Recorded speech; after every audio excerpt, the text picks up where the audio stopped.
Hello, hello everyone. That was a fade to black. How are you all doing? Welcome back to our Game of Thrones Song of Ice and Fire role-playing campaign, After the Fire. I am once again joined by more human beings this time. Last session was much more intense, much more, one-on-one type of affair. But this time we're back to the kind of courtly intrigue and various scenes in the preparations for yet another upcoming battle that we know we're going to meet in the meta. So yeah, it's going to be a good time. V was billed. If V does get in touch, then we'll go on a quick break. We'll bring her in. But for now, I am joined by these three illustrious human beings. The first on my list is Tom. Please say hello, Tom, so that I can check my audio's working, because I've had to change the audio sources around today. Right, because okay, my fucking cats have destroyed my Audio Technica headphones. So...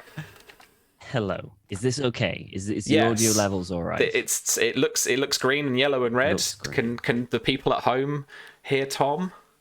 As long, yeah. Well, that'll be good. That will be good. Yeah, I'm okay. I'm Good. very, very tired. Very tired. It's been a long week and it's been raining all day, so I've been out in the wet. So I was very happy to come home, have a nice warm shower, and jump straight into my pajamas. It's what I do every day when I come home. It's great. It's one of the most comfy, satisfying things ever to do. I'd highly recommend it for anyone who leaves the house to go to work. And if you stay in the house, just stay in your pajamas.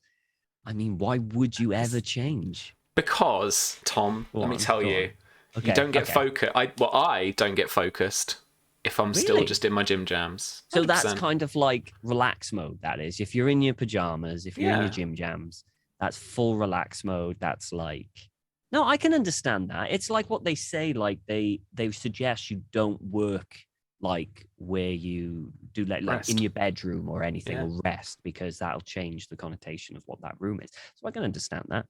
I can understand that. Absolutely. That's why my commute is down the stairs and into the dining room. I love this idea of you getting, like all done up, all nice, wearing maybe like a smart skirt or dress or anything like that, and you put yourself up just to go downstairs into you got your briefcase just going down. Fucking briefcase. I don't know. I got this image of the TTRPG industry as, like 80s yuppies going to work. That's my image now. That's my image of what it is. I know it's not, but I'm sticking with it. It's just grinding in on computers in back bedrooms to layouts and writing, and it's not glam. There's no glam. It's not relaxed either. No. I don't know where you're getting any of this from. It's what I like it to be. Is what I want to, because I'm not in the industry. No, I choose to ignore the facts and just make it up. Well, all I'm hearing is I can put you through the ringer tonight, so cool, good. Not kidding. All right, who's next? Millie. Hello, friend. Hello. Hi. It feels like we haven't done this for a while. I was putting my wig on, just like, this feels weird. Why does this feel weird? And it's the doom. Because we haven't done it for a while. The impending doom. Yeah. I feel like Sam saves up the doom, and throughout the week it sort of accrues and it has to be spent on something. And I feel like, we've accrued a lot. So this could in no way go wrong. Like background level doom. And it just coalesces for Thursday. It's like the light slowly fading. And I could just spleen it at you. Okay. It's a really interesting stage of the campaign now, because it feels like it's got that proper a war is brewing feeling. All these conversations feel like they could be the last one you have with this character. So it really raises the stakes. I enjoy it and hate it at the same time. Yeah, and weird for us because we are coming to the end of it, as well. So last hurrahs and everything. If you've got something you want to do it now, or forever hold your peace before they go to battle. Yeah, idiots. Amazing. Nope. Nope.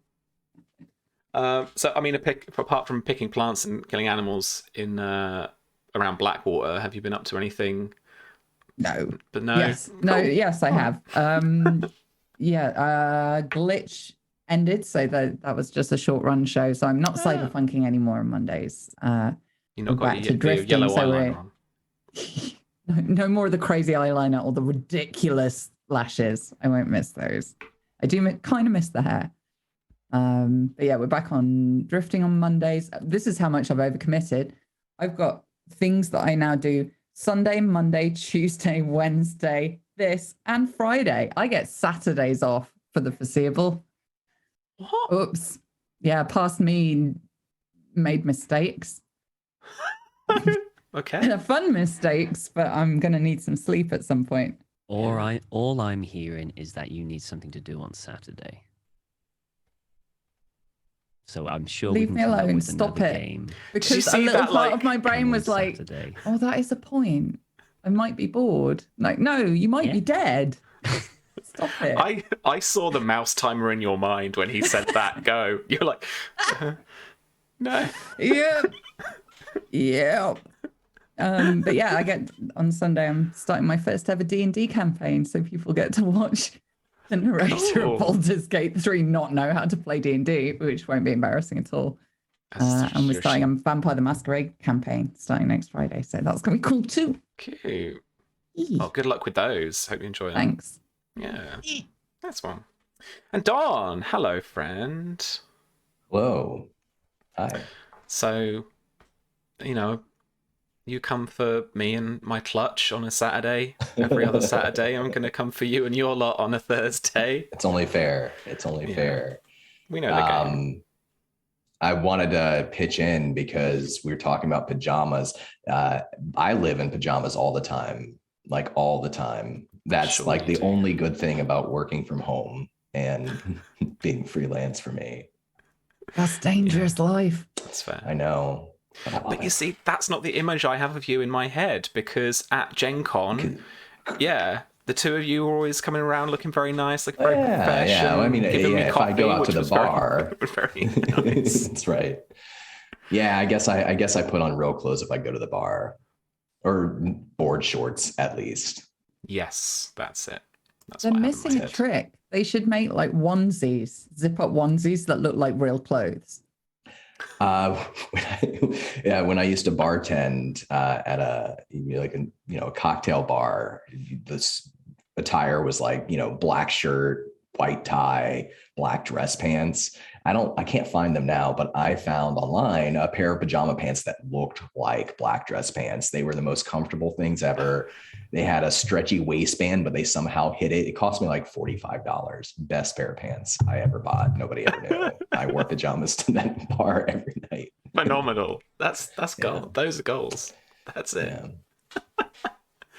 Incredible. Is there anything you are working on that you can tell us about? Oh yeah. I just got my Dark Matter box set through the post. Yeah, all the starter sets for Dark Matter, people are starting to get them now. I've got mine. I mean, you can't really see it. It's back there somewhere. They turned out great. Yeah, they're super cool. They're not up because they're sending out all the Kickstarter, sets first before they put them up on their website. They're not up for purchase currently, but they should be relatively soon. And I love how they turned out, like all of the maps, all of the little tokens and all the books. Yeah, I'm super happy about it. Worked really hard on that. So it's cool to see that to come to fruition. I've been working on Fallout stuff for Modifius recently. Project that sort of like in the pipeline for a while is now coming forward, and it's really exciting. I'm really happy about how that's turning out. Good. And then just running games, lots of games all the time. They're really juicy. They've been really, really fun. Game that Sam's in is coming to the conclusion of the campaign, and we've been running Dark Sun, a string of Dark Sun campaigns that sort of build off of each other. It's been like 105 sessions or something at this point, like all put together. Now. Yeah, it's been like 3 years. Yeah, fuck. Yeah. So it's coming to a proper epic conclusion, and I'm not sure if anyone's going to survive, but so we are up against the big bad of the campaign, The guy that's been talking to me in my fucking head has been getting my little fucking praying mantis boy to do stuff for him. And we get up to his fucking throne room, and we're all sneaky, invisible. And Don whacks up fucking prismatic wall. Fucking stupid 9th level spell for the... Millie, I can see the little mouse wheel going again. So, like, a rainbow, right? A rainbow wall that's basically a dome now that you can't get through, that blinds you and shit. And it has 7 layers of stuff. 7 layers of spell effects and Terrible, stuff. And terrible we're things that Sounds happen like a to you. delicious pudding right now. reading You these can- fucking You things. can run through it. It's only 50 D6 damage if you run through it. Easy. It's a Tuesday. Let's go.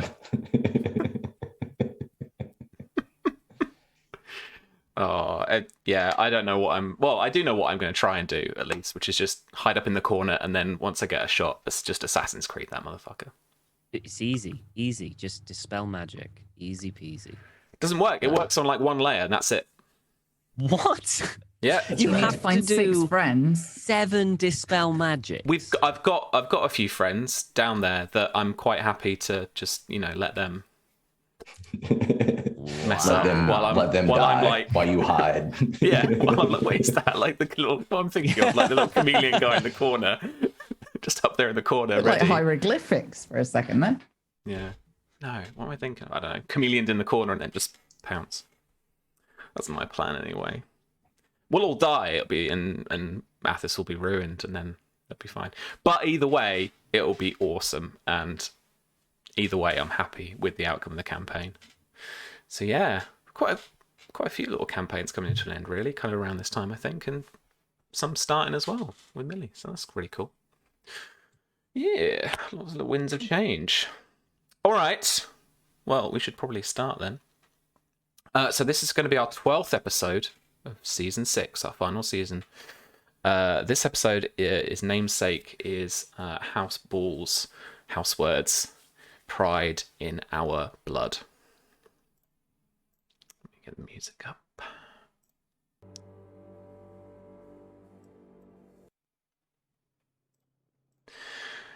Samuel, your father, now put in a stretcher, being pulled through camp, carried through camp by several of your knights and soldiers, head towards your tent before quickly being diverted to the medics, the healers, the camp followers that have been traveling with you now for several weeks. They dash to one of the only medic tent that has been put up here that's still remaining before you leave Cider Hall and head west towards Highgarden. Your father is in a bad way.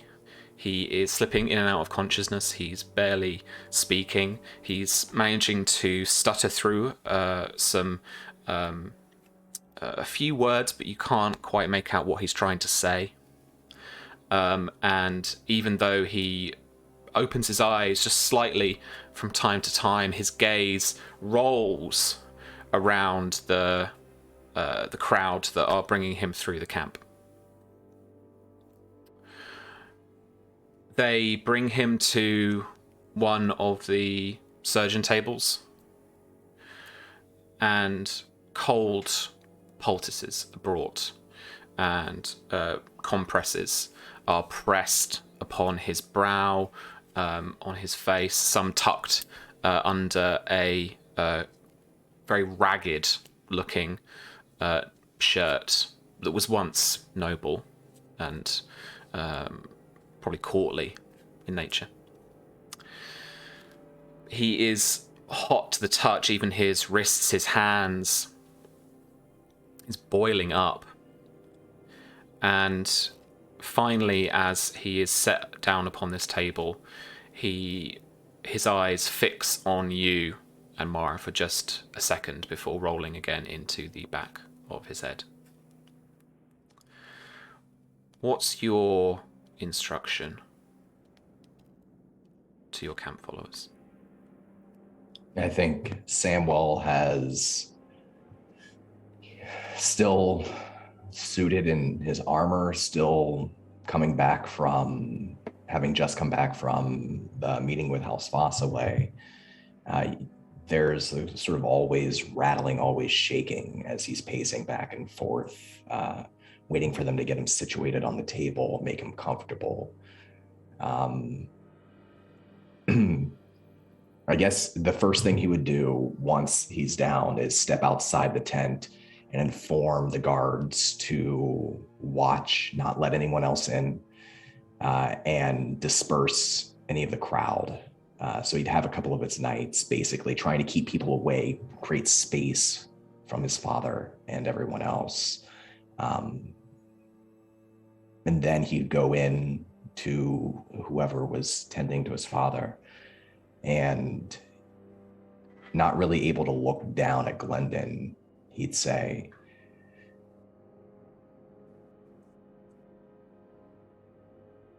"Can you tell me what is wrong with him?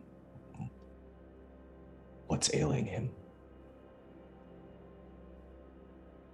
A fever has taken him, my lord.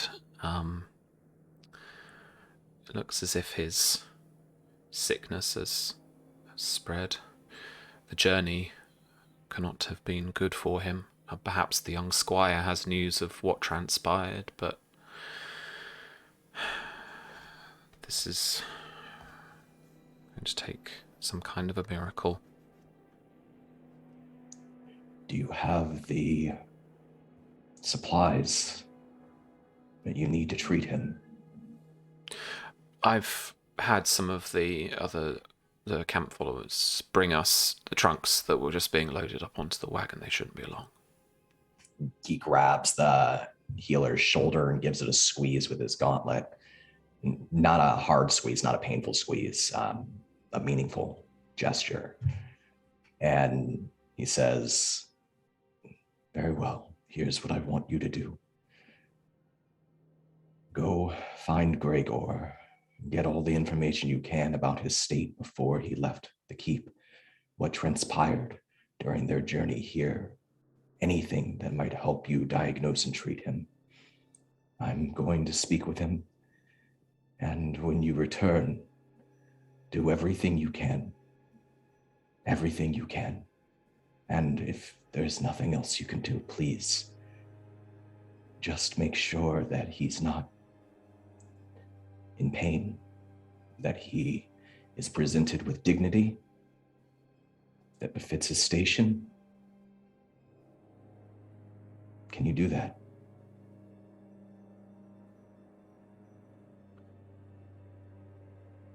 Reassure your father. Try and calm him for whatever might need to be done. And this healer in robes begins to walk out, just taking your left shoulder. Clears his throat, not able to move for a long minute. Once it's just him and his father in the tent, he pulls over a little stand, not really appropriate for him to sit on. I imagine the wood creaks and splinters underneath the weight of him and his armor. It's not a comfortable seat, but he perches on the corner of it so that if he wanted to, he could reach out and he could take his father's hands, and he takes off his gauntlets one at a time and drops them into the dirt and sort of leans forward, staring up and down at his father's body. "Father, can you hear me? Are you able to hear me?" He makes some kind of dry kind of clicking with his throat as he tries to form words and make sounds. He kind of slowly is roused into consciousness as he looks over at you. It looks like he's aged from the the gaze that you share with him by 10, 15 years. He raises up a hand, and if you're within reach, he reaches out to the side of your face, your cheek that still bears some of the scars and the marks of the burns that you suffered at Summerhall, and he pulls it's very, very soft, but he pulls as hard as he can to get kind of underneath and to feel down the way a little bit, and his face just begins to kind of break into sorrow as he can't quite form the words, but you think you hear kind of a son. Grabs his father's forearm, letting him kind of holding his hand to his face. And says, shh, don't strain yourself too much. And don't worry about these, I'm all right. They're calling me the Unburnt now, though I think they don't quite understand what the word means. You're here. I was worried that Gregor wouldn't be able to get you out of the keep, but, well, you're not well, and we have our best healers doing what they can to treat your sickness, but you need to save your energy. You need to rest, Father. It was good. Good scar. Yes. If he were so inclined, he would make a very fine knight. It has been some time since we've spoken. A lot has happened. I've been managing the house's affairs and the Reach's affairs since you became sick. And there's war, Father, everywhere on the horizon. I've tried to follow my heart in keeping a Reach from turning on itself. But I won't lie, I feel lost. I always imagined this would be easier. You always made it seem easier. Do you know what? That's the trick. See, look, it's easy. Well, I'm certainly trying.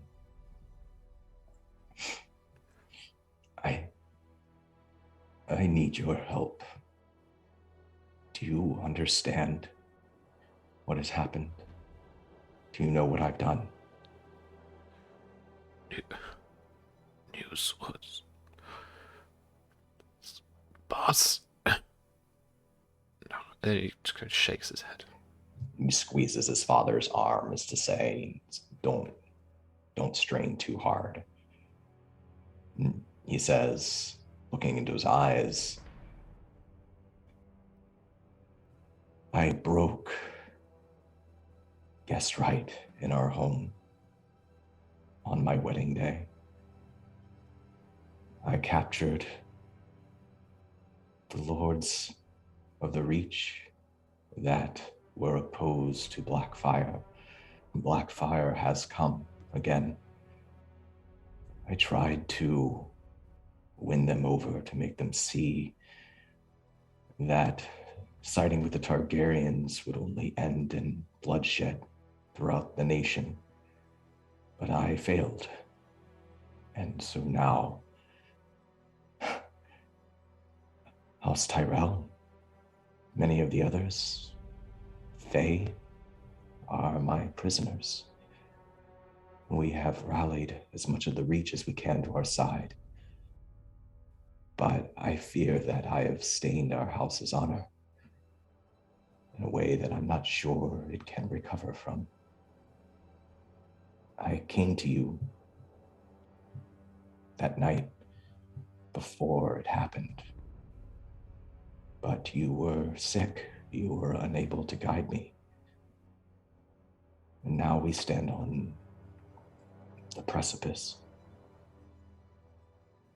And I don't know if what I've done was the right thing. His hand squeezes your forearm again in a very soft way, and his eyes are now fixed on yours, but you can't seem to glean what his reaction actually is, but you see his lip start to quiver and a single tear run down his stern face as he, on his sickbed, tries to still keep it together, still remain a man. You always gave me anything I could have ever wanted. Money, the best schooling, opportunities. You let me do whatever it is I wished. You have been a very good father. But I've always had this sense that I failed you every step along the way. And right now, I need to know what's right. I know we can win this war.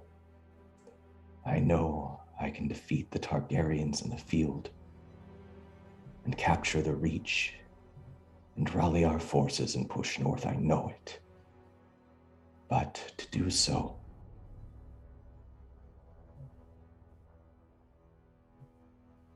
means acting without honor once again. I don't know if it's worth it.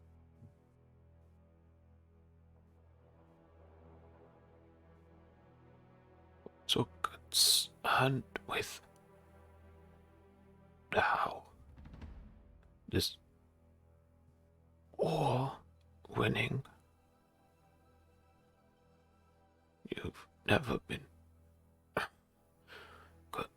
concerned with what comes after. And then suddenly you hear from behind you "My lord." The healer's voice from behind you. Yes. He moves around to the other side of the effectively trestle table that is this sick bed. He starts to bring boiled wine, starts to put down various other poultices and herbs and remedies. But he holds in his hand a small vial of blackened glass, and he, after applying a couple of more cold compresses to your father, motions you over. He squeezes his father's arm and places his hand comfortably back on his chest and stands up and approaches in such a way that he can turn his shoulder and kind of block off some of the sound from his father's ears. Sweet sleep, my lord. A drop. Make your father comfortable. A few drops will relieve his pain. And as he says that, he looks at you knowingly. I am under your instruction.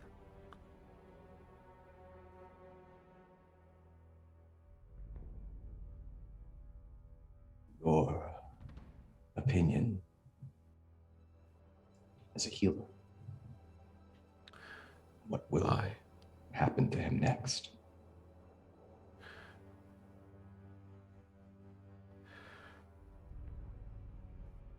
believe I might be able to keep him with us for a while longer. But this sickness has spread through him more than we were initially treating back at Hornhill when we were there. I unfortunately think it is only a matter of time. But we have accumulated here some of the best healers in the Reach. Perhaps there's hope yet. Have you ever seen one in his condition recover? Only once, my lord. But they were not the same man again. I understand.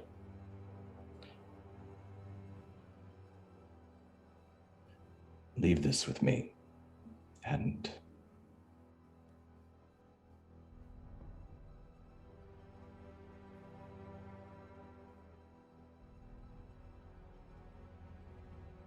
go find Gregor, please. He hands you the small vial, and then he leaves.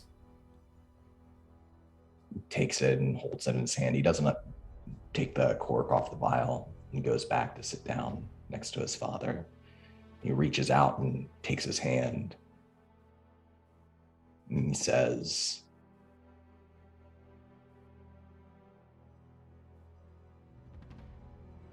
"You lived your entire life bearing our house on your shoulders, the Reach on your shoulders, though you never got the respect you deserved. People spoke and whispered about our house behind our backs, but you didn't care. You did what you had to, what was right. And for as hard as you were on me, you were always fair. Father, tomorrow we ride to battle. Tomorrow we go to take High Garden one way or another. And the healers tell me that there's a chance you could recover.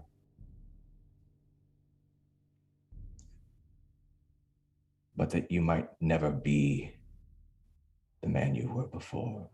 I could keep this from you, but you deserve more than that.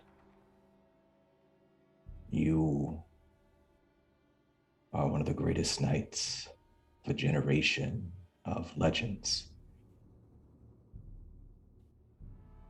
And I know you're in pain.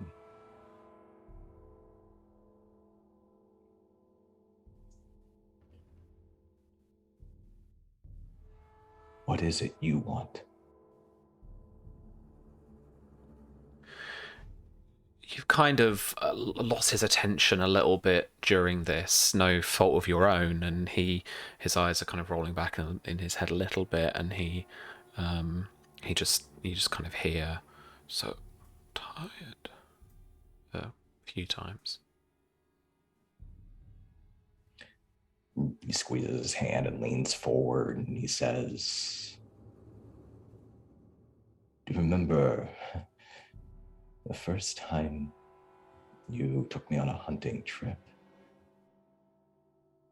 I was such a little brat." He uncorks the vial. You were trying to instill in me the ways of tracking a boar through the woods, finding the difference between the mother and the younglings, looking for signs in the wind and on the leaves, the proper way to stand and hold a bow. And I remember you yelling at me for closing one of my eyes when I would knock and draw back the bow. And I just wanted to sing and prance around in the woods. But you wouldn't let up. My entire life, I shirked my duties and grew to enjoy the wealth and ease and comfort I had. And you never gave up on me, and you never went easy on me.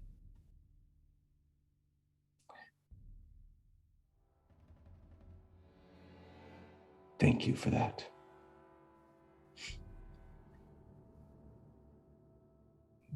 Looks down, leans over and kisses his father's forehead, and just very quietly says, I didn't tell you enough, but I do love you.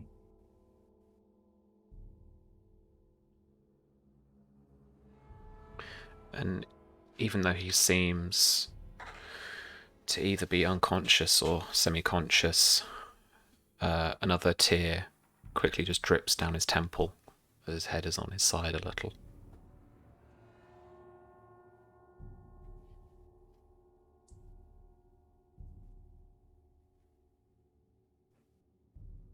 He tries to say something and catches in his throat. And he turns his head and he drops 2 drops into his father's mouth, onto his lips, onto his tongue. Okay. Double check what a couple of drops will do.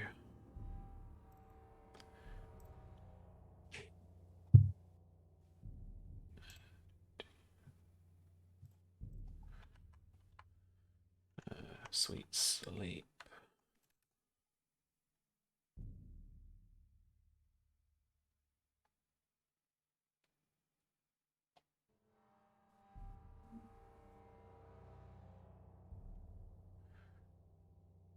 So a couple of pinches is unconsciousness. A third pinch or a third drop would be lethal.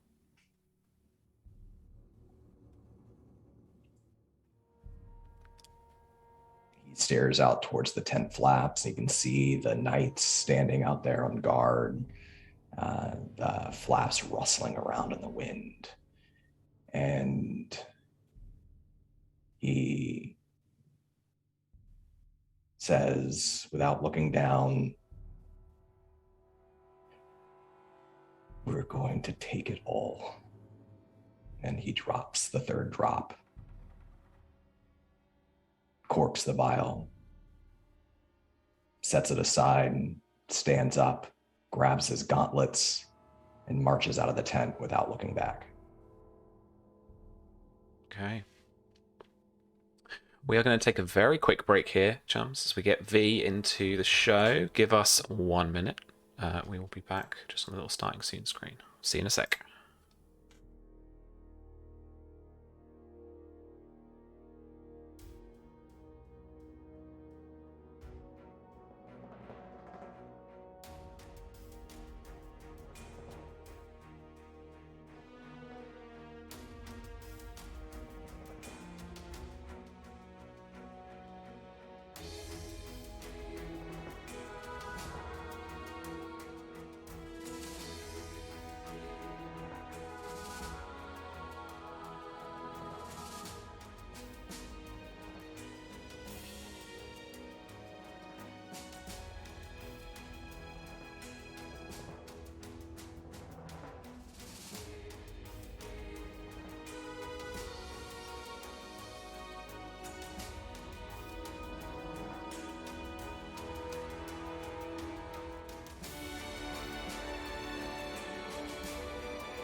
All right, we're back. Hello, friends. Oof, juicy scene. All right, well, on with the juice. As we go back over to Enzo. Now, with a fairly similar kind of scene, in that there is an injured man now, trussed up against kind of boards and a post, his arms outstretched, blood now all over this dungeon floor. Blackened, bruised, and bloodied. It was Jaffrey looks up at you one last time and just keeps repeating, "It was just a messenger, please." Please, through his fat lip and his bleeding gums. Are there any final questions, Tom, that having now tortured this man to breaking point, you want resolved? You want to know? So he's still sticking with the story that he was just a messenger. He says he doesn't know why it was done. Right.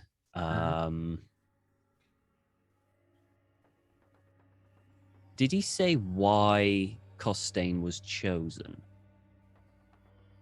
Or was it just, again, he was just told, go to Costain?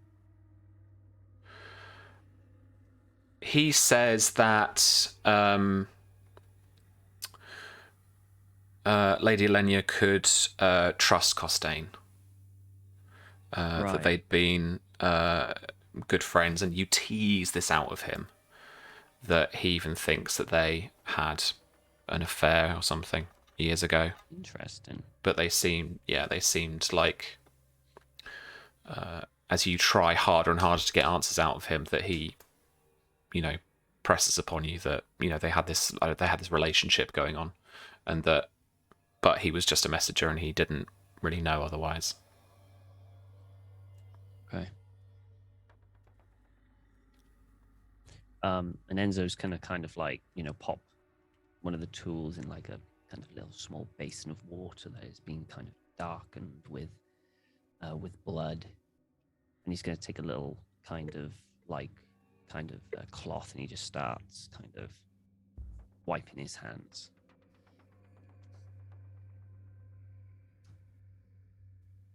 Thank you for your time, Jeffrey. Your information was most useful. You will be led down, and there will be a healer to heal you. You will be given food and water, and you will await the judgment of the lady of the house. And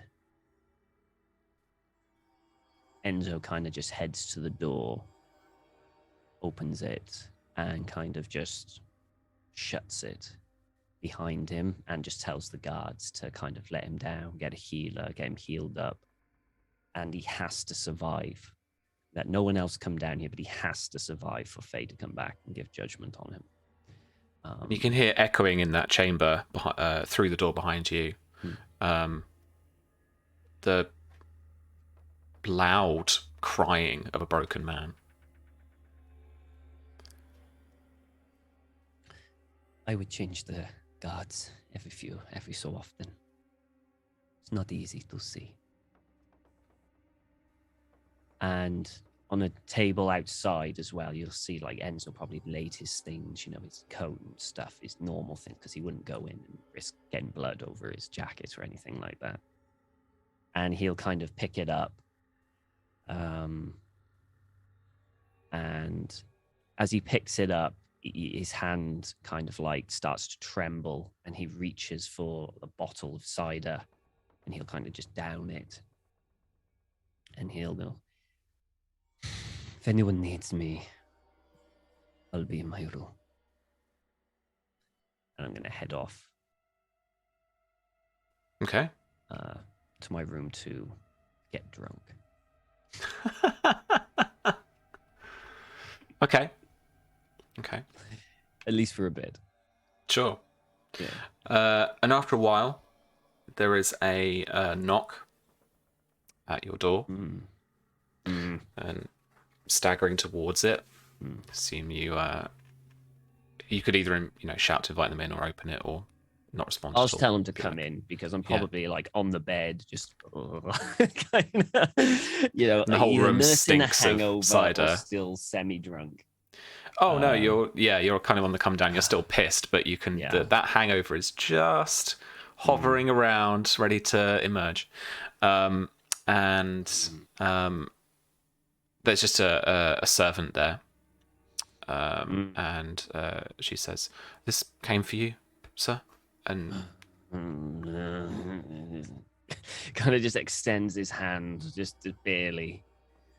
Give it to me, thank you.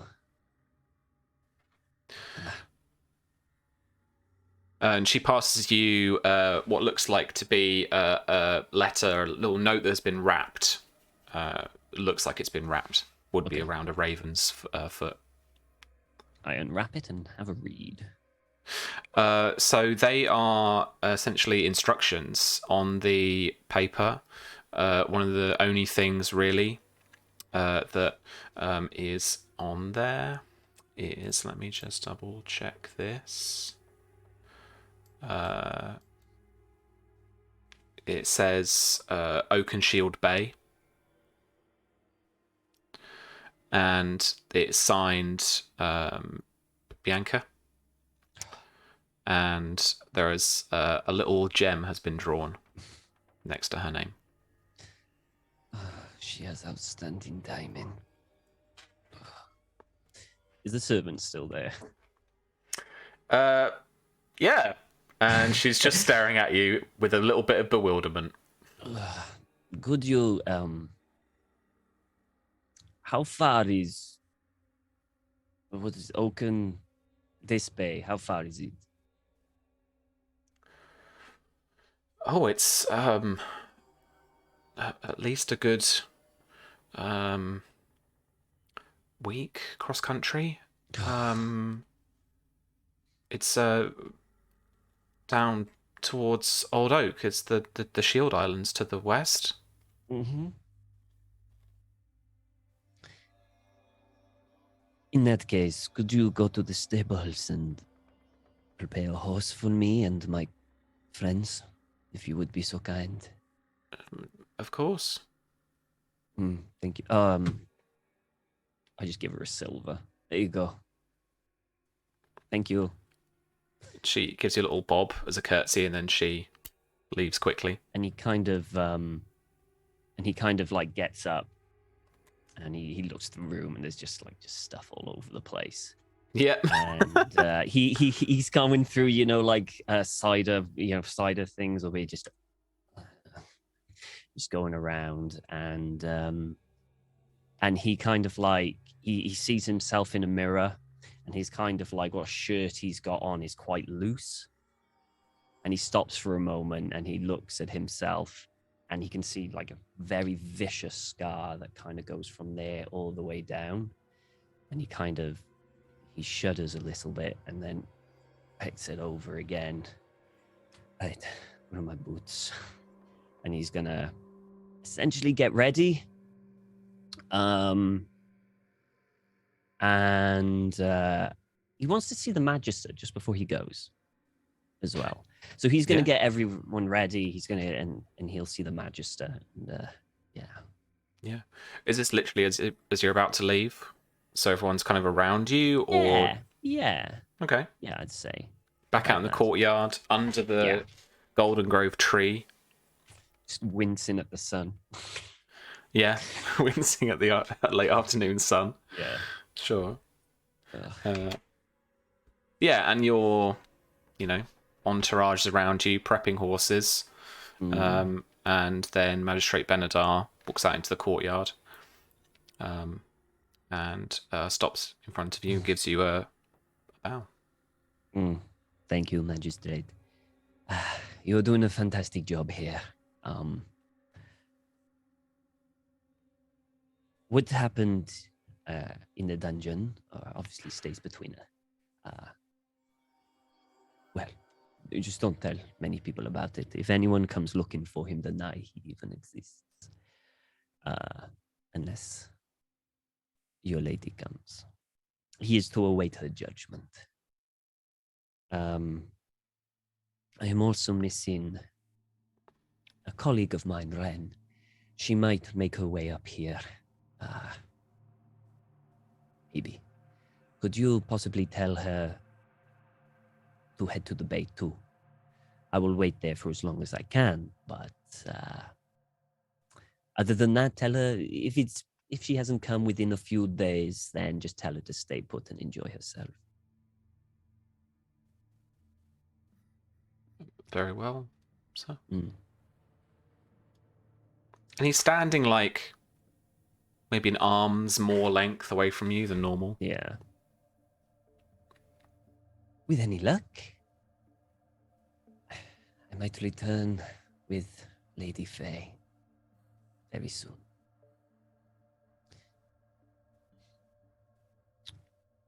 Anyway, good luck. I'm sure we will see each other again. Yes, sir. Thank you. And he's gonna begrudgingly get on the horse. And he's gonna kick off and make the horrid 5-day week journey. Did you say something like that?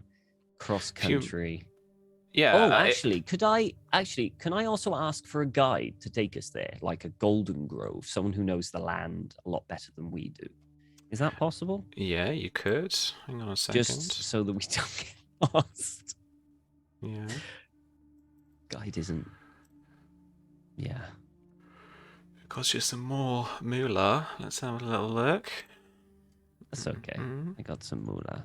Yeah, I'm sure. Services. Here we go. No, that's guild membership. Wages. This will be like a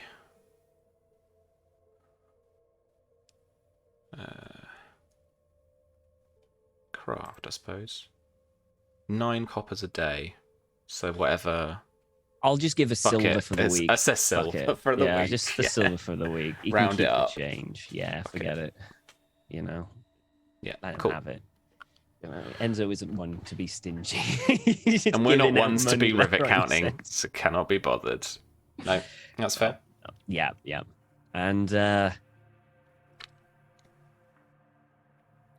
he'll just head off to make the journey across. Again, keeping an eye out to make sure no one is following. He's a bit wary. I want also to avoid any people as much as we possibly can, particularly military columns or anything like that. But essentially, during time of war, banditry just goes up like there's no tomorrow because there's no one around to defend. Everyone else is fighting, so he just wants to avoid that as much as possible. He wants a no fusses trip, straight to it there. All right. So let's see if I've got some stats that are legally. Oh yeah, maybe. What's this? Hunter. Yeah, here we go. Okay. Oh, Okay. money's well spent. That's all right. Yeah. Money well So spent. yeah. So you're absolutely right. Along the countryside, as you travel from Golden Grove, you don't head down the river south. You head straight across country towards the Ocean Road. Just to the northwest of where you are is Old Oak, the Oakheart Holdfast. And then just really a few days further ride would be southeast of you, Highgarden. And so you head southwest through the countryside. You do hear or see bits of banditry. Yeah. But you're able to dodge that kind of thing. Yeah. You do also see, once you get to the Ocean Road, a few Oakheart knights. Not knights, sorry, a few Oakheart just footmen that are patrolling the road and doing as best they can. But you and the bandits they're likely hunting are able to evade them. And so once you've crossed the Ocean Road, it's only a short journey until you hit a small inlet, a bay that actually comes a bit further into land. So you're able to camp for a couple of days with this lovely scene of the ocean to your west, and you can see just off in the distance 4 of these small islands, each of them a hold fast for a lord. These are the Shield Islands: Green Shield, Oaken Shield, Grey Shield, and South Shield. Highgarden, like I said, isn't far, and just around, and you'll know this from knowing the lay of the coastlines of Westeros and near Essos. Just like around this, it's not an archipelago because they're a bunch of islands, right? But like just around this bit of these bays, these islands, is the estuary that will lead you to the Manda, that could lead you to Highgarden if you would want to go that way. If you head further south, then the next estuary that you'd hit would be Old Town. Right. And if you kept heading further around, you head into the Redwine Straits, and you would head to the larger estuary that breaks up the Reach and Dawn. Yeah. And you could head up through towards where the Danes are, but very much not really any further. Yeah. You could hazard a guess from being around Highgarden, from seeing the kind of size of the river that's there. Yeah. You think you probably could navigate the Sapphire up there if you really wanted to, but not probably much further than Highgarden. Okay. But it's quite a wide river coming from the estuary up to Highgarden. And then Old Town is a dock itself. So even though there's a small river... Sounds easy, yeah. Yeah, even though there's a small river that heads to Old Town and then out into the estuary, the harbour kind of stops any ships travelling up it. Really, it's just little barges or something that are gonna move goods just to the nearest holdfast. Really, most of the rest of the trade is actually done on the Rose Road up from Old Town to Highgarden. So it's kind of what your thing looks like. Okay. Really. So yeah. All right. Faye.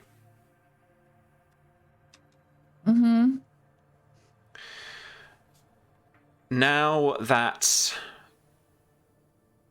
Lord Tarly has been brought back to camp, you don't hear until the war force is actually on the move. But the rumor goes round that Lord Tarly has died. And though you don't speak to any Tarly soldiers or knights necessarily about it until now, none of the other members of this host, whether they're camp followers, whether they're other soldiers, they haven't seen him since they departed. And so on the day after Lord Tarly came into camp, the first day of travelling west towards Highgarden, you find yourself in this carriage which you're afforded. It's not only luxurious in any particular way, but it shields you from the elements and is in towards the centre of this column marching westward with the Manda now to its north.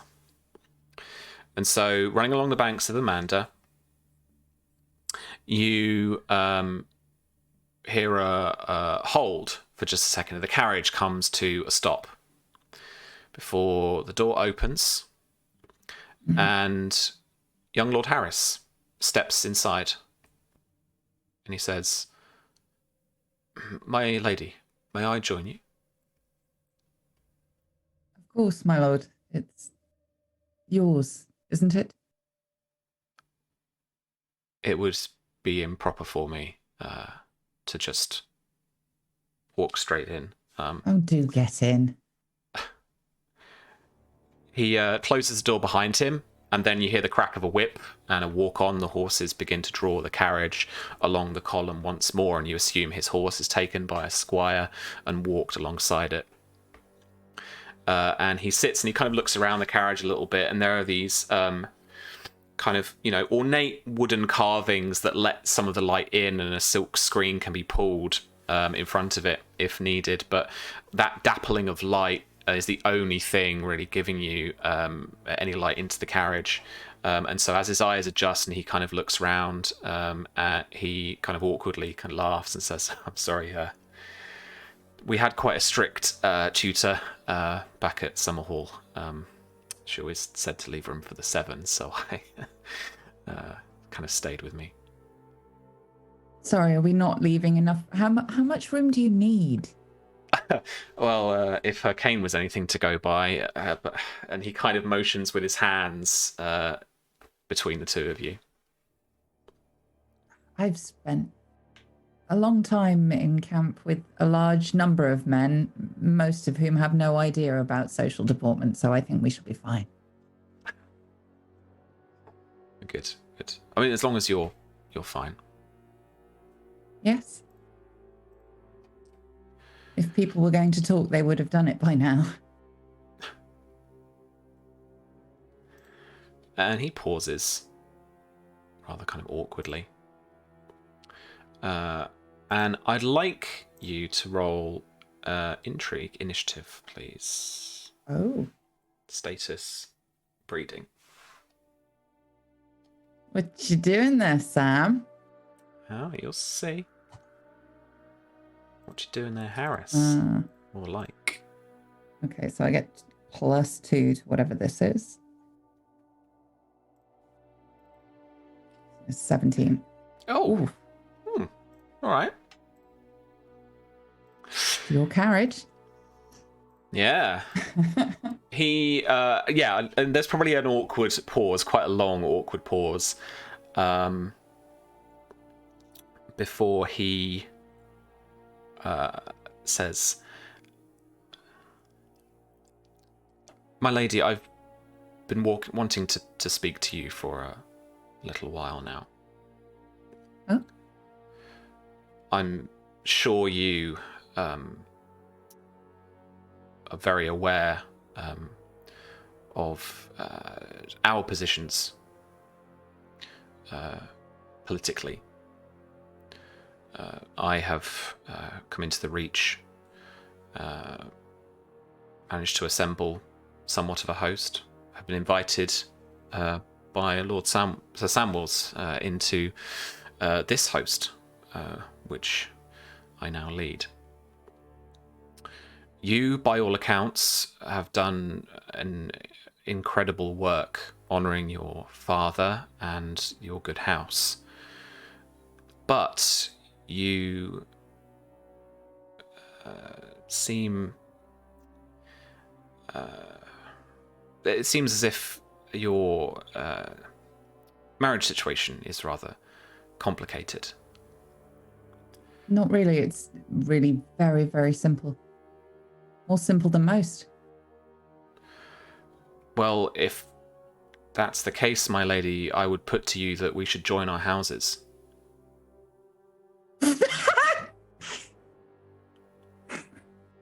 Everyone traveling with them will hear this.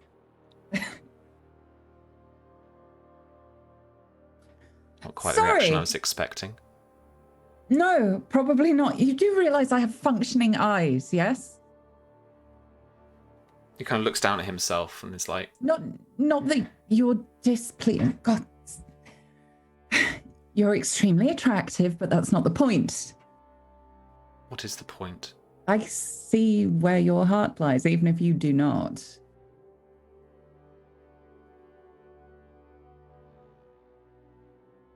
Go on, deny it.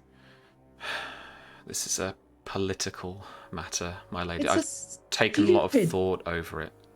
Really? Why is it stupid? Because you already have my friendship. You have no need to buy it. I don't want to buy it. Then why not use your marriage to secure an alliance you would not otherwise get? All right, let's roll before he gets into that next bit. He's gonna roll. Where am I on this character? Cool. Oh, bless him. With none of his specialties, he's gonna roll persuasion. 7 against your intrigue defense, Ooh. which is on the other tab, the intrigue and combat tab. And this is just flat persuasion? Yeah. Okay. Interesting. Against my... No, that doesn't... No. Right, didn't think so. No. Cool. Okay. What would you like to try and do in your turn? And you'd like to kind of back to him? I would like to persuade him that 1, that's a stupid idea. 2, we're mates anyway. And 3, he needs to marry that girl he likes. Okay. So roll me persuasion convince. Okay.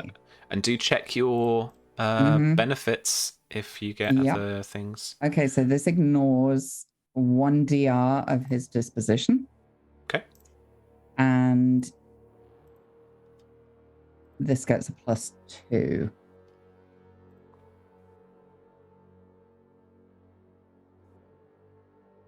$23. Sorry, I finally caught up with Susie's reactions. That's what I was looking for. Just twist the knife, washes away. A 21 is success. 23. It is a 23. It is double his intrigue defense.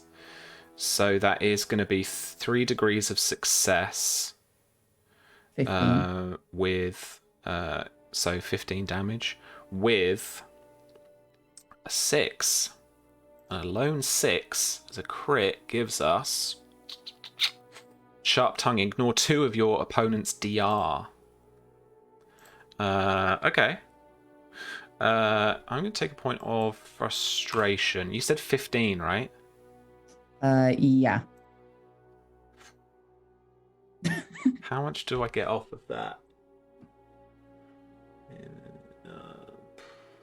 She has not survived this long unmarried at court without some skill. I don't actually think I can tank this. Oh, maybe I can. Oh, God. No, I literally can't tank this. Yeah, he's out, and there's literally nothing I can do about it. Okay.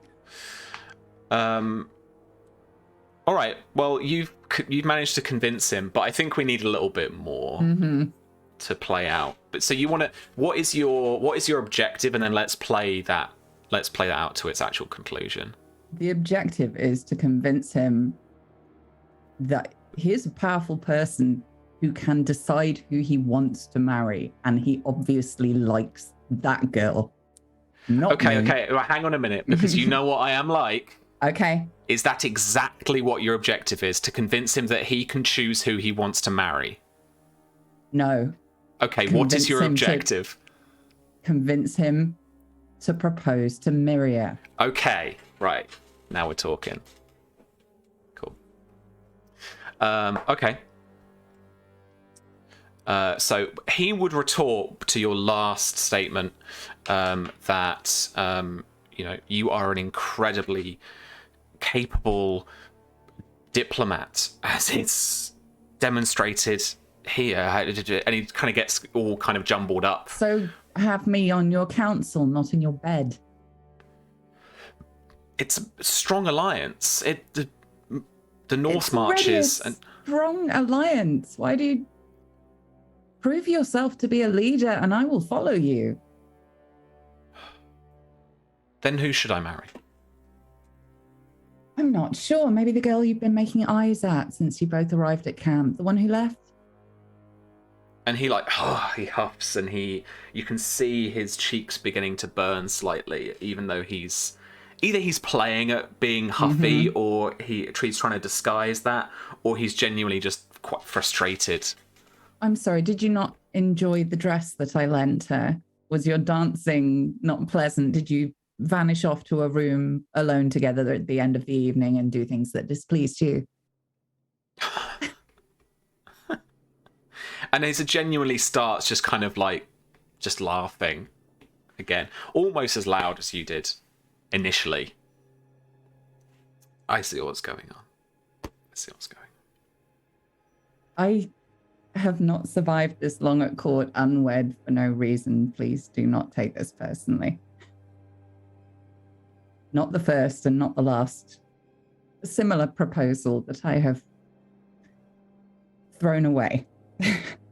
But this one, I believe, for far better reasons than usual. You're to be Lord Paramount of the Reach. You could marry one of the catapults if you wished. Very few of us have that freedom to decide. I should like to see you happy. You seem refreshingly politically minded. Not troubled by the small social, political plays and slight alliances and individuals, but just it's like cold water on a hot day. And so, if you would be on my council, I would take your counsel. If I were to marry Lady Sand, what would that mean? An alliance between the Reach and Dawn. Surely that kind of peace would be reached far more easily with a marriage such as that.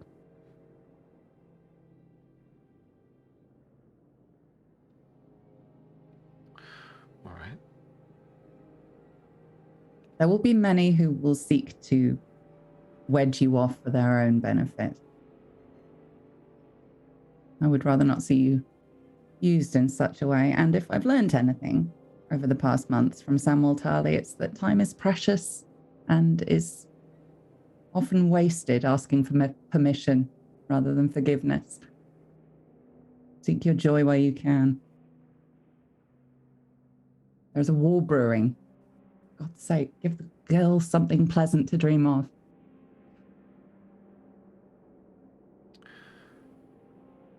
All right. But before I leave and soldiers start talking, that I'm not showing myself to be on the back of a horse, marching to Highguard, just answer me this. Would it be your intention to grow old and die alone? Or are you just waiting for that right person? Politically or otherwise? I don't think anybody intends to die alone. But options are often removed from the table before we're ready. We shall see.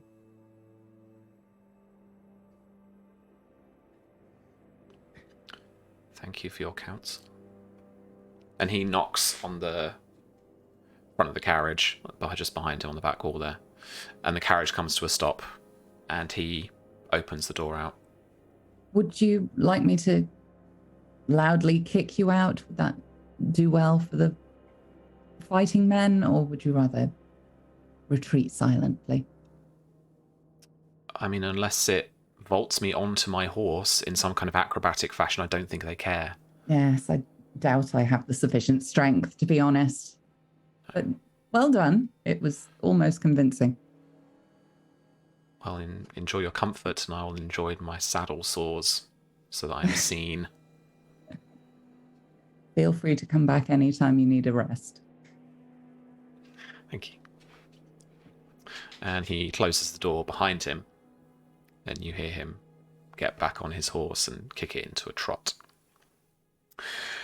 And the afternoon leads on a little bit until Samuel. the column comes to a stop around midday for lunch. And so you, Harris, Lady Mara, and anyone you'd like to invite are afforded the luxury of kind of a picnic compared to most people, most camp followers who are just trying to make quick cook fires and just have whatever they can in the couple of hours that were afforded the journey. Would you like to invite Lady Faye? Is there like a little group that you would like to speak to? Yeah. To give you guys an opportunity to have a chat, have a little get together on the road. Mm-hmm. Yeah, I think he would probably just invite all the generals of the individual houses and armies, the lords that are with them. So Caswell and that group of folks, and Lady Faye as well. But probably before like they start to gather, like he's waiting outside for Harris to approach, and he stops him before he goes in. And Samuel hasn't been seen much since leaving his father's tent. He went out for a ride the day before. He was gone for a while before he returned. He didn't really speak to the troops afterwards in the morning, just enough to get them going and to tell them it was time. He didn't wrestle with any of the men at night. Like he's been distant. But he stops Harris before they start to gather for the picnic and sort of leans over and says, "Did you do it?" I did. And how did it go?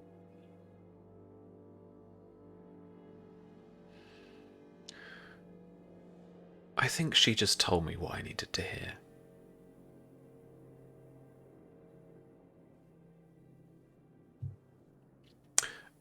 Lady Rowan will remain Lady Rowan for now. I see. Well,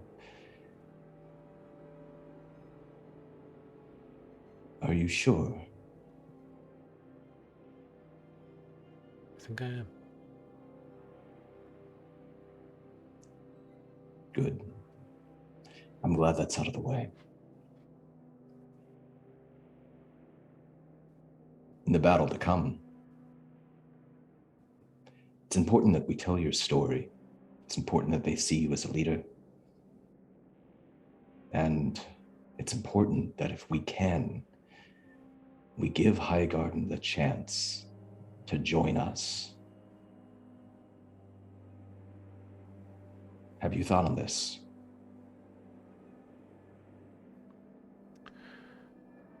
I have. So, what do you intend to do? People behind you start to gather up, grab what food they can, sit on stools or chairs around the glade that's been found, or just by the bank off a little bit further to the north. And he walks over to that group and invites you over. And he says, "My lords, my lady,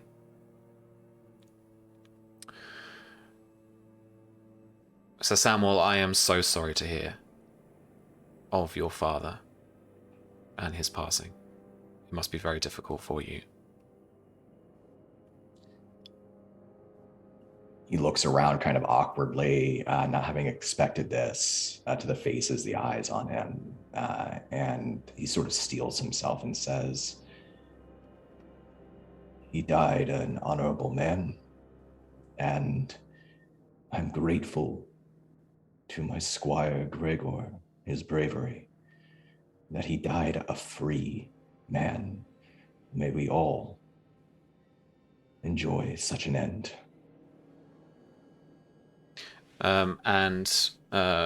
Lord Ashford raises a glass and says, "So should we all," and then drinks, and everyone takes a drink, except Harris, who still has more to offer. And he says, "I've thought about what you were saying about offering the opportunity for Highgarden to join us, or what kind of strategy we should take with the rest of the Reach. I think your father's death, my lord, gave me the clarity I needed. He looks around at all of the lords here. We are not marching to Highgarden. And his eyes rest on you as he says, we're marching to Horn Hill. My lord. That is where the battle is. That is where Prince Baelor is. And that is where your father would still be if Gregor had not been so valiant in his efforts. It is your house, it is your holdfast, and you deserve to have it free. With all due respect, my lord, I agree more than you could possibly know. I agree, but we would be making the same mistake that was made in the last generation, turning our backs to one foe to attack another. Whereas if we meet outside the gates of Highgarden, we can rally the forces from Old Town, other forces, a larger army. We can surround Highgarden and we can win them over. I know it. If Lord Costain is coming from the southwest, then he offers us a flank. And Horn Hill is closer than Highgarden. We attack from the northeast. And Baelor is met by our own hammer and anvil.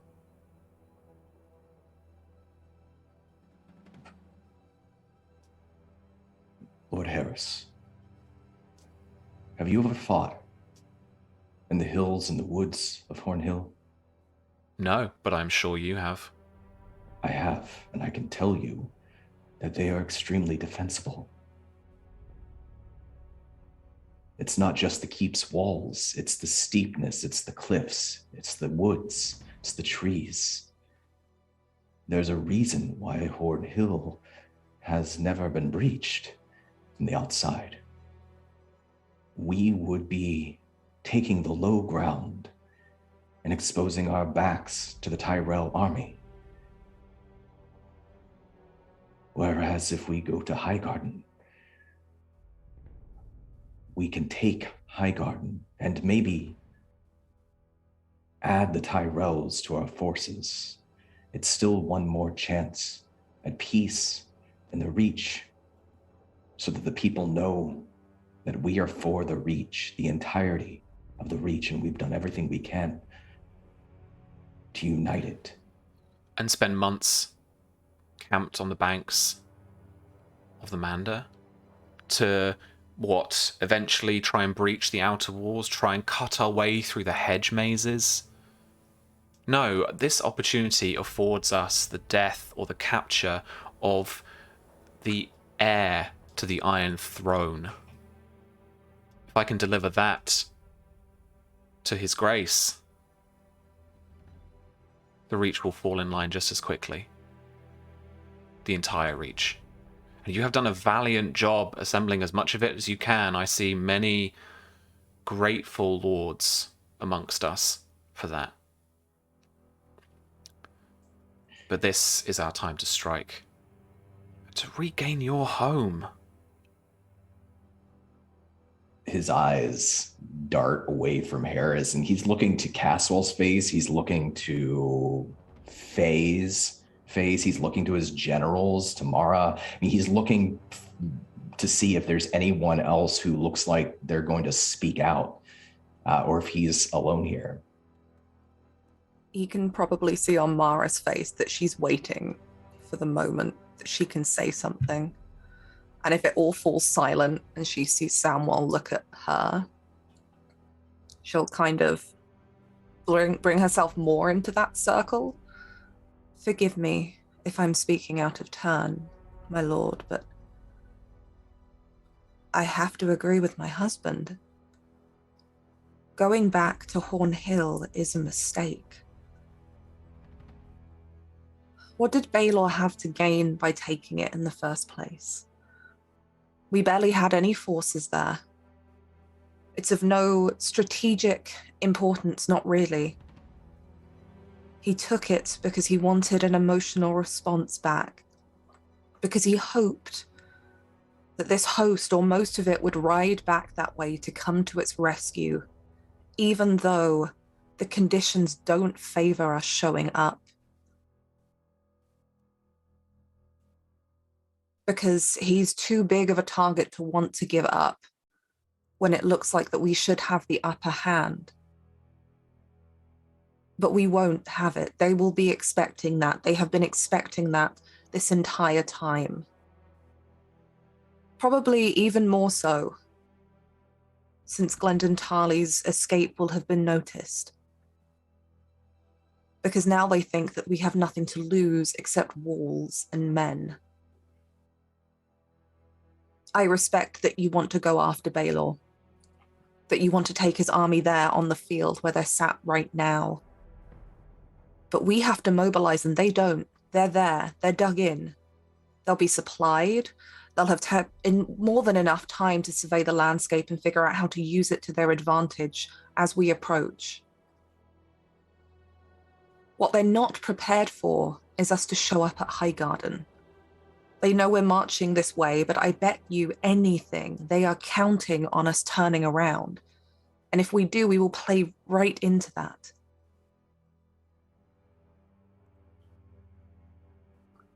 Our forces are here. They're pushing for Highgarden. We can take Highgarden, and if we take that, we will have more than enough strength to take Hornhill back. But fighting over an empty keep with no strategic importance in the grand scheme of things at this moment doesn't seem like the wisest idea. Make Baelor come to us. Let his men get exhausted on the march to Highgarden to try and take it back. Let him get exhausted. And let him learn that he can't take keeps and families prisoner and expect an entire host to change its tactics on an emotional response. Because if we turn around now, he will know that the easiest way to redirect us wherever he wants is to play on our emotions, because we will care more about that than we do about the bigger picture. He ponders on that for a moment. And then he turns to Faye and he says, "What of your counsel, my lady?"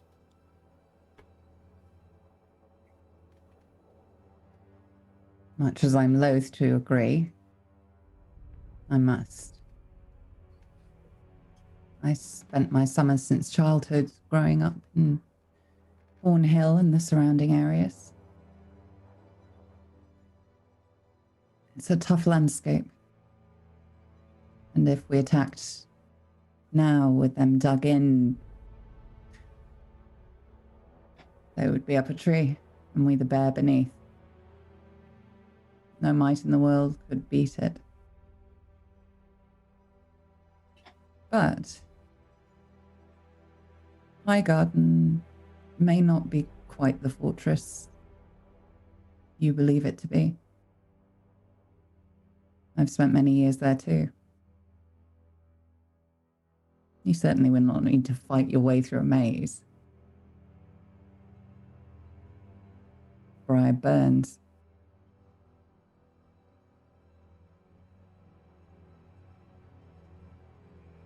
It does. He turns to Samuel and he says, "So you are willing to give up this opportunity to reclaim your home, your seat now, Samuel, and the possible capture of Baelor? There is nothing we can do, is there? There is nothing. There is no way we can fight them where we can take the advantage. You will know the land better than he." My lord, it's my belief that our forces with those we will soon gain, would defeat any enemy in the Seven Kingdoms, any foe, Highgarden, Baelor, any force from Dorne, or any force from the Crownlands. Our soldiers are better trained, our war machines ready. But so much of our advantage, beyond just my understanding of those hills and the forests, lies in our mobility, our strong knights, and in our war machines. I can't turn those easily on my own home and say that I'm trying to save it. Now, whatever anyone here thinks of me and the decisions that I've made, I want to make it very clear that I made those decisions knowing that my place in the Reach thereafter would not be a guarantee, that my seat may be lost, that my father may be at risk. And that decision, and every decision that we make, needs to be in service of the Reach as a whole, uniting it, all of us together. Not destroying our own walls if we don't have to. People of Horn Hill, they're with us. And we will free them. Those in Highgarden and a few other places yet need to see the way forward.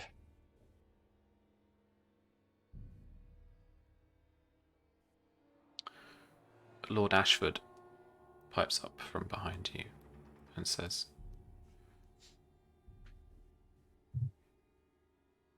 "Was it Lord Ashford? No, he didn't come along, did he? Who was I thinking? This is his son. His firstborn. But who were the two guys? Caswell and Aubrey. That's the one. Aubrey. Yeah. Ambrose. So Aubrey Ambrose. So Aubrey pipes up. And having quaffed a bit of beer at lunch and eaten a few slices of cheese, finally says, "If we camp on this side of the Mander, besiege besiege Highgarden, if Baelor decides to turn around and come for us, we have nowhere to flee to but a large flowing river. We'll be caught on a single bank. And what then of our tactics?" And he drinks another bit of his beer. And he just lets that one just kind of hang in the air. Cannot lie and say that there is no casualty in our future. But I would rather fight Baelor on the bank and on the road than in the hills. And if he's already taken Horn Hill, behind castle walls.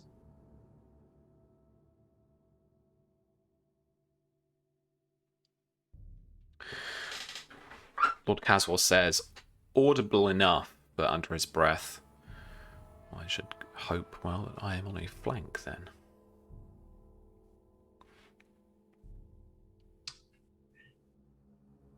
Sam will choose his jaw. You can feel a situation that he's had so much control over kind of slipping through his fingers. And he sets his jaw again, and he looks at Harris, and he says, "There is no future without risk. You are to be the Lord Paramount of the Reach, Lord Harris. And more than anything, this decision will be the start of your story, should we succeed. In either path, I see success.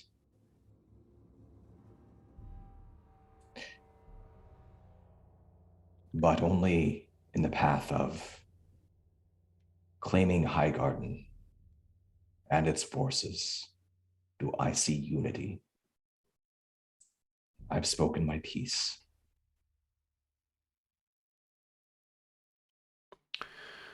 And it would be foolish of me to ignore such a unanimous council. He looks around him and he says, very well. We'll continue west and besiege Highgarden.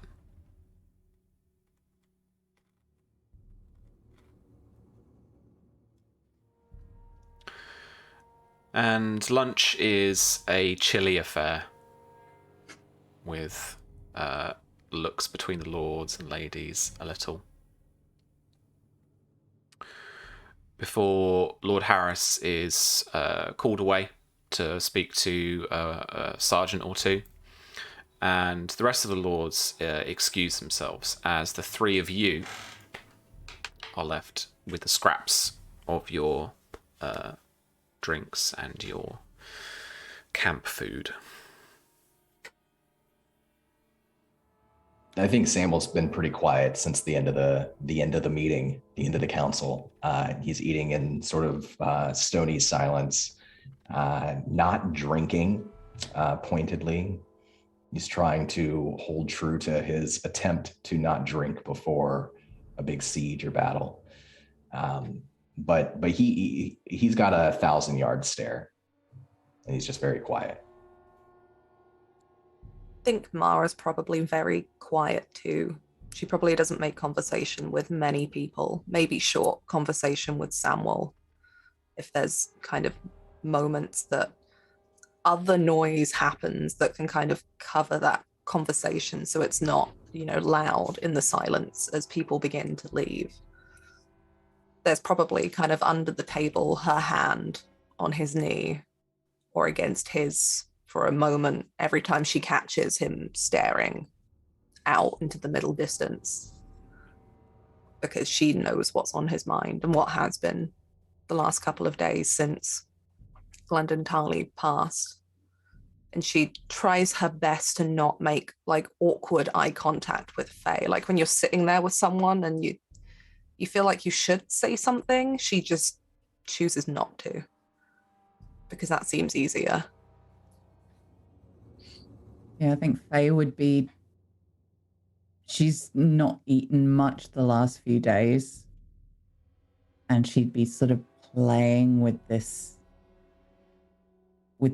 skin full of cider. Kind of pour herself a glass, but just move it around, really. And occasionally glancing up to Samuel, but seeing those looks from Mara makes her very wary of engaging in conversation. And eventually, I think she'd probably just give Harris a polite smile and stand and slowly walk out of the room, just throwing a glance back at Samuel with this sort of familiar pity, I guess. He catches her eye and manages just at the corner of his mouth a little smile, and he nods back.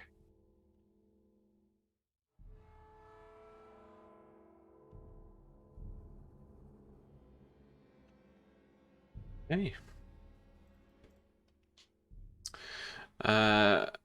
Enzo. It's another night here on the shore, and your entourage have done a fairly good job of a little bit of hunting, a little bit of foraging in the local area. Who's the cheekiest amongst them? The cheekiest? Yeah. I would probably say... Most likely to be a little reprobate. Oh, hang on, let me get the list of them all. Probably the Squire. Morgan. Squire Morgan. Probably, I always imagined him being a chubby, chopsy little git.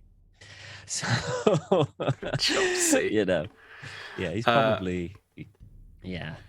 Well, he comes round with a small but heavy barrel of something off the road, and he brings back to the group and says, "Found this." What, under a bush?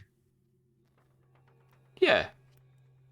And he kind of sets it between a couple of stones so that you can turn the tap and have a little space for a jug. And he drinks it, spits it out straight away, Yeah. makes a face, and drinks some more. Okay. Well, we all should have a drink at least. So everyone will come over and try and fill up their whatever their little cups or canteens. Yeah. And he'll oppose to living off the land and take a swig and just, oh, that is awful. Mm. It's just like kind of spicy homebrew. Yeah. Like it's kind of beer, probably. And then, yeah. No one's going to follow you, right?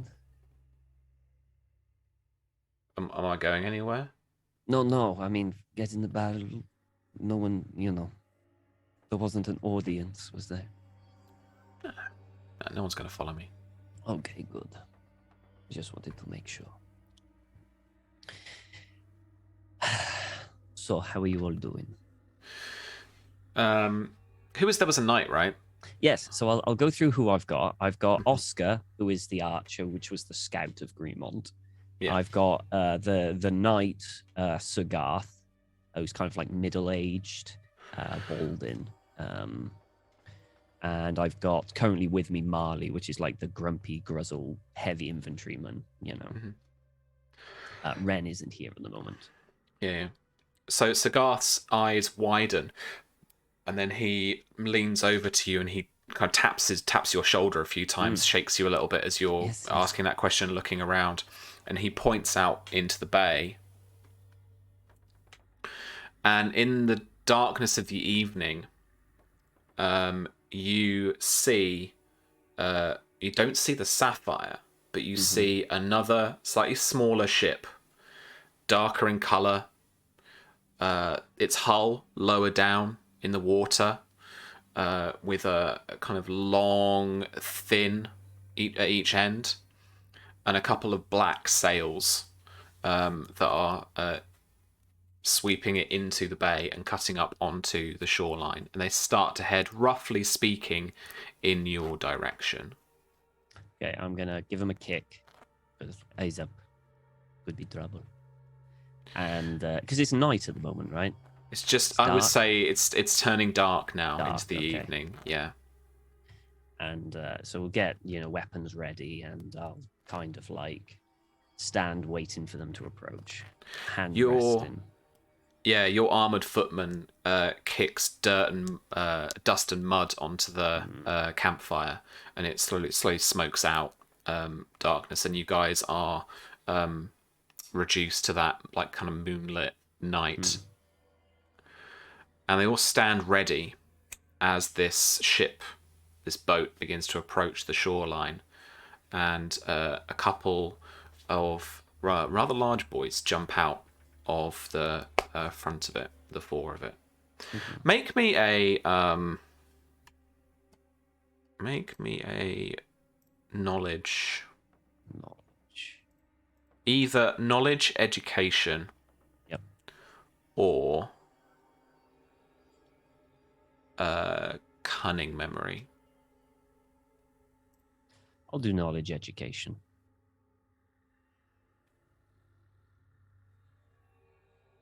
14. Okay. Yeah. So you've got a good 2 degrees of success there. So you recognize the shape of this longship. And these Ironborn lot. You said Ironspawn then. It's been so long. Have I said Ironborn right? Iron Islanders. Iron Islanders, yeah. They do say Ironborn, though, don't they? Maybe. I think they say Am I confusing that for another game thing, No, I brand? swear they say I don't Ironborn. These raiders, these Iron Islanders, are heading up to this bay, but they have sailed from south to north into this bay, by the looks of it, at least. I'll give you one question that you want, and I'll give you an answer to one question you want to ask about the scene or about their business or something you might be able to determine from what you're seeing. Have they reached the shore yet? Yeah, they did reach the shore. A couple of their raiders have just dropped down onto the shore and are starting to, with big ropes, bring in the ship. How many were there? Is that your question? If it's not your question, it's two boys have just jumped down off the foredeck, and they're dragging the ship onto shore.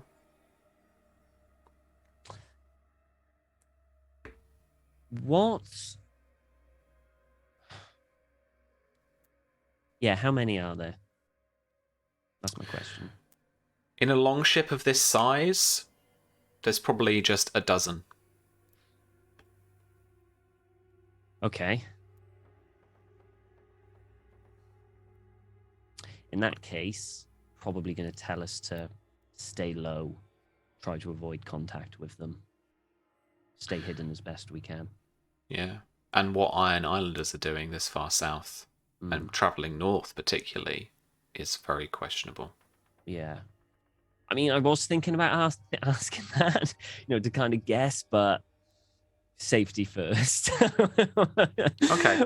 Safety so how first. do you want to approach this? Do you want to just try and evade them as best as you can? Or do you want to eventually try and engage them or get a little eyes on what they're doing? Or I would like to stay out of sight, but keep an eye on them. So kind of like stealthily monitor what they're doing. Sure. Okay, roll me then, please. Yep. Is it stealth or sneak? Stealth is a stealth skill, and right? sneak is a skill in the stealth. What other ones are there? Blend in was stealth. You could do awareness. Sneak. So do me stealth sneak. I might add a bonus dice to this. Oh, from your little framey DB? Yes, if you wouldn't mind, please. Absolutely. Yeah.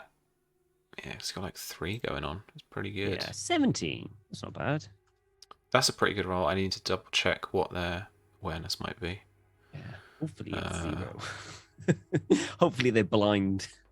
Yeah. Do you know, I've been trying to think, as I've been trying to improv this, I've been trying to think where I've seen this before, and in like the Chronicle starter, there's some Iron Islanders in there, and I swear they've got some Raider stats or something. Where is it? This is like a fighty thing at the end. Ironborn Reavers, there you go. I've got a full stat block. Aren't you lucky? Look at that. Ironborn Reavers.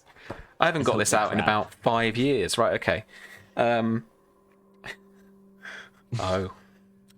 No, it's all right. Okay, cool.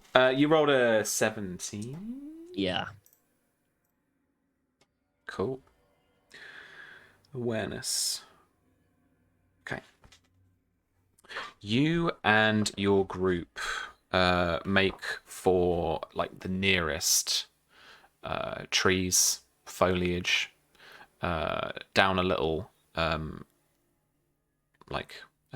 not say ravine, I keep saying ravine, like a little depression in the ground, just that you can duck in under and kind of peep up over.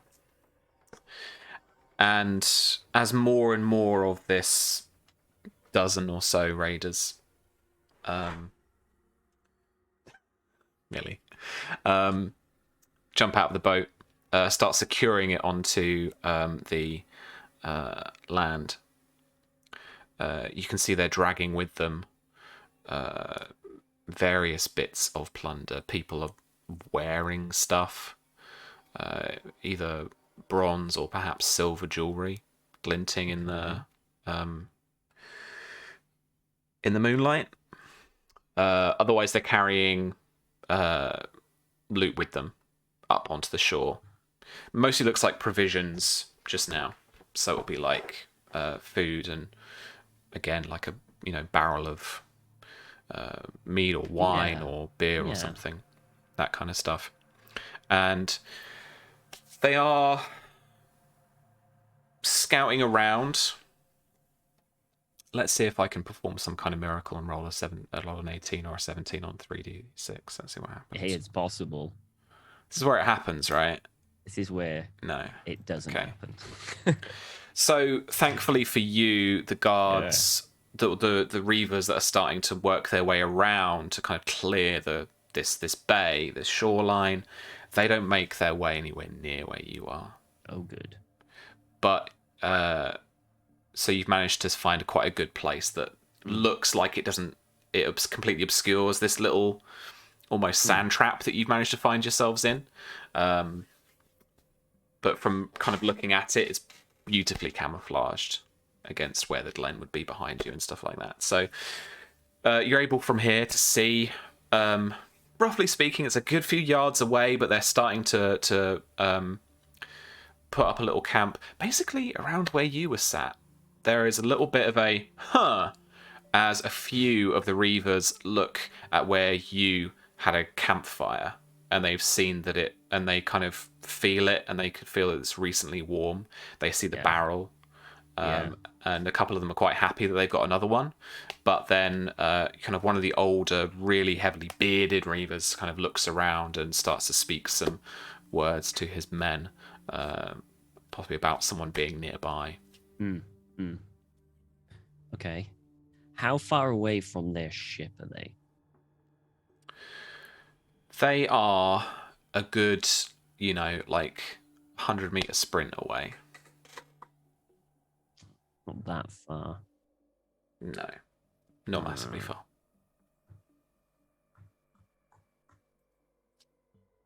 So there was about a dozen, you said? Yeah.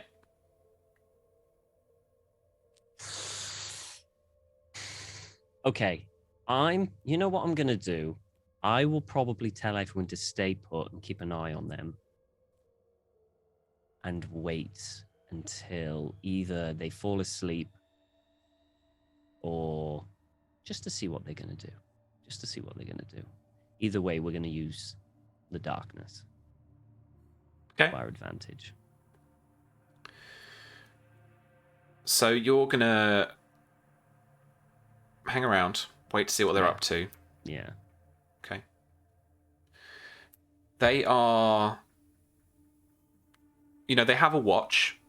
Yeah. So they have a couple of people constantly just out, kind of looking out, just patrolling now and again. It's pretty casual, though. They'll go back, they'll grab some food, they'll grab some drink, they'll walk out with it. Maybe they'll have a drink while they're on stag. They're not being kind of professional about it. But that's what they do. The rest of the party enjoy themselves, and there are a couple of guys who will always just walk the perimeter. And this will go in or separate. No, separately. And this goes on for, now you're into the night time, but it's probably about midnight. Yeah. Fucking hell. It will go on unless you stop it. Fuck it, why not? Let's go. I'm going to see if I can take out one of them. Okay, how would you like to do that? Now, I don't know how, stabby goes, like one shot kind of behind. How I'm imagining this is that the kind of shoreline and the bit of clearing that you had, it's fairly open ground to where they are, and where they're actually walking. They're not walking, right up behind a tree or anything kind of dumb for them like that. They're keeping they're keeping out into the open, but they are making sure that they're just kind of keeping their eyes on the They're not tree line and checking the stuff. shoreline. They're not checking the seaside. It's all on that side. Okay. It's all in the glade that you had, and they haven't lit the fire that you had going either. They haven't So they've it's not like relighted really, that. really dark. How easy would it be to push the ship out? Very difficult. Well, and not be noticed. Very difficult. Yeah.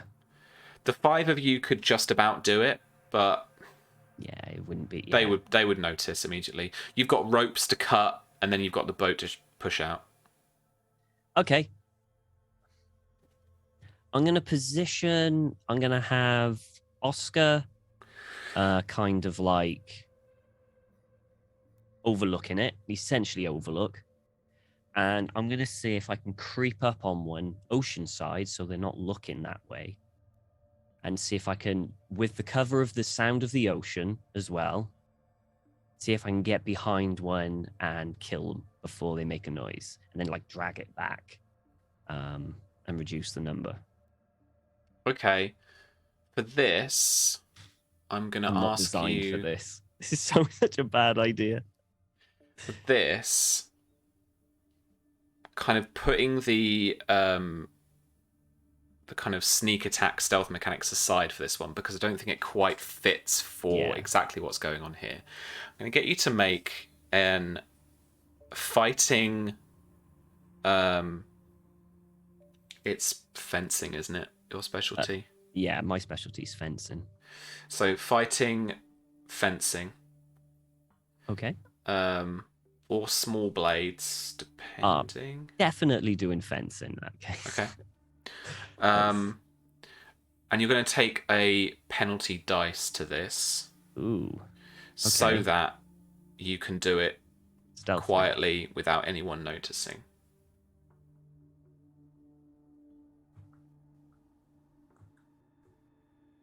I'll use this bonus dice, an extra one.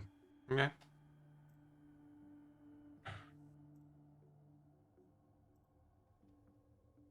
$17.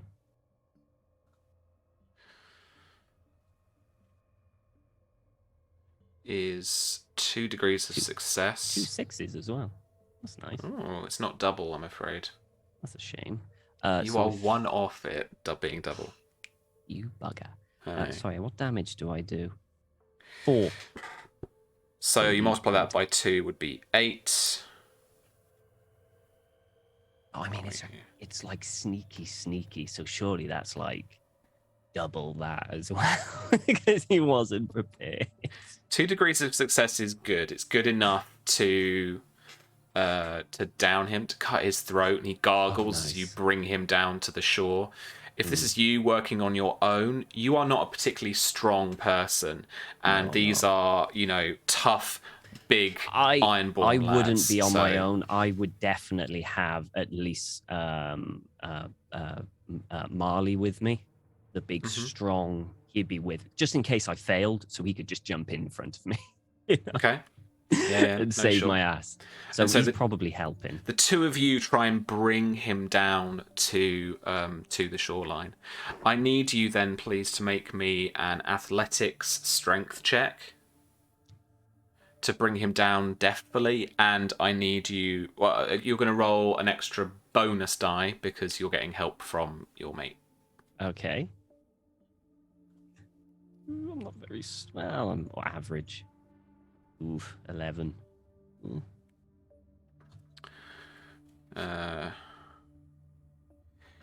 You bring him down fairly quietly, and you think you've managed to do it before you hear a shout from the rest of the camp as they spot movement towards the shoreline. And then just glancing over this dead guy's shoulder as you're kneeling down on the shore, you can see that there are now, a dozen of them starting to stand and point over to your direction and to pick up their axes. Okay.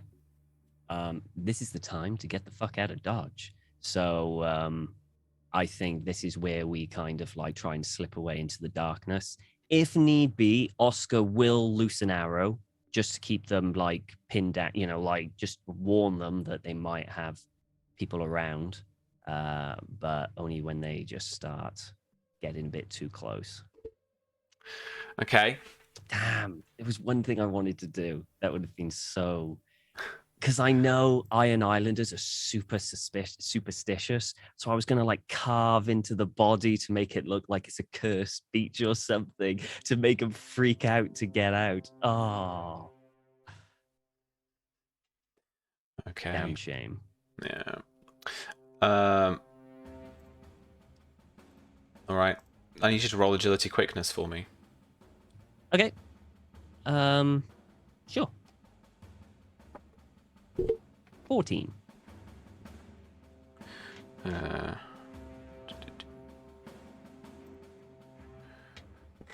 Against a 9. So you get a chance to act first as these Ironborn stand and they begin to pick up their axes, begin to work their way towards you. We're gonna... So, me and Marley are gonna head off away in the opposite direction, try and lose them in the darkness.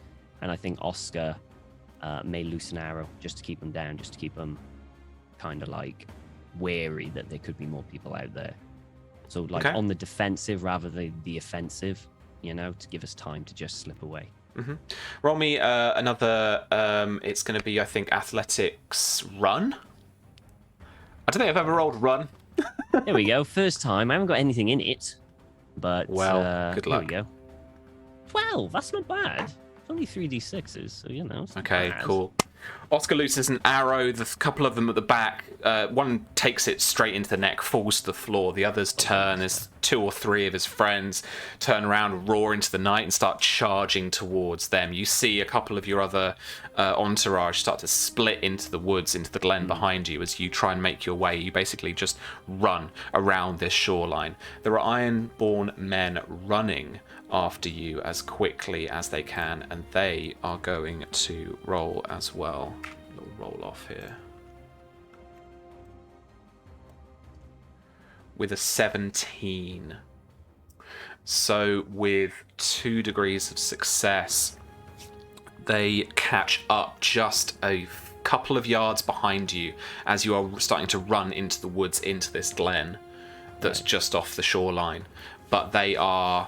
If you were to stop, they are literally almost within axe swinging distance, as they just, with these tree trunk legs, just seem to be crashing towards you.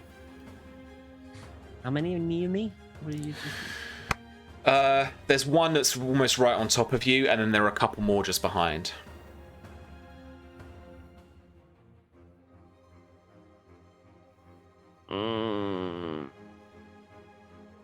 Fuck. Right. I think I just gotta keep on running. I can't fight friggin' 4 or 5 reavers. I don't think I'm that good. I only fight when the odds are heavily in my side. Yeah, I think I'll just keep on running and try and lose them in the woods and the trees. I'm going to hopefully, the fact that I'm quite agile, can go through the trees, whereas they're just brute force and kind of... All right. Roll me agility run. Agility run. It's just my agility then. Oh, brilliant. Brilliant. Yeah. And so as you're dashing between these 2 trees and you're trying to make your way and like lose this guy from behind you, you feel this body check slam you to the ground, and you roll and kind of hit some dirt into your mouth and spit it back out, and you turn, and prone, you look up. Over you is this Ironborn Reaver with a longsword? What? No, there we go. Battle axe. With a battle axe held in 2 hands, lofty, above your head. You're prone, and so you're in this moment of combat. You can't see anyone else in just this second. Okay. So, what action would you like to take? I would like to take acrobatic defense. Okay, what does this look like if you're coming up from the floor? Yeah, so he gets knocked down on the ground and he goes on his back. He looks up and he goes, oh! And he kicks up and just rolls over and back onto his feet, and he draws his rapier and points it at the thing, and he's like on his tiptoes, and he's got his hand around his back as well, and he's taken the water stance, the water dancer stance, in front. So he's like on his tiptoes and kind of like ready. I think that's all I can do, because lesser action to get up and lesser action for acrobatic defense, I think. Okay. Is that right? Or Yeah. can I do another thing? No. 2 lesser actions. Okay. Sounds good. I assume that it's a lesser action. Yeah, stand up. Yeah. All right. So these Reavy boys, he's going to take a reckless attack. Lovely. Because of course he is. So one more of these. It's +1d, right? Yeah.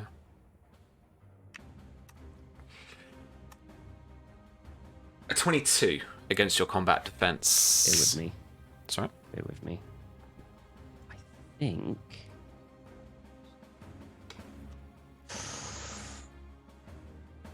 one degree of success. Just missed by 1. 1 degree of success. Yeah. I think he takes a couple of swings and you're playing with him a little bit until he just barges into you, and you're not expecting him to just like stupidly close the ground like that and basically step completely within and therefore completely obscuring your kind of sword arc. And so he comes right in and kind of body checks you. And so he is going to deal 4 damage to you. 4 damage. Okay. Okay. Back to your move. Okay. In that case, I'm going to continue with acrobatic defense, and I'm going to also do a cautious attack as well. And while I'm doing that, I'm going to scream for Marley to get his ass over here. So that is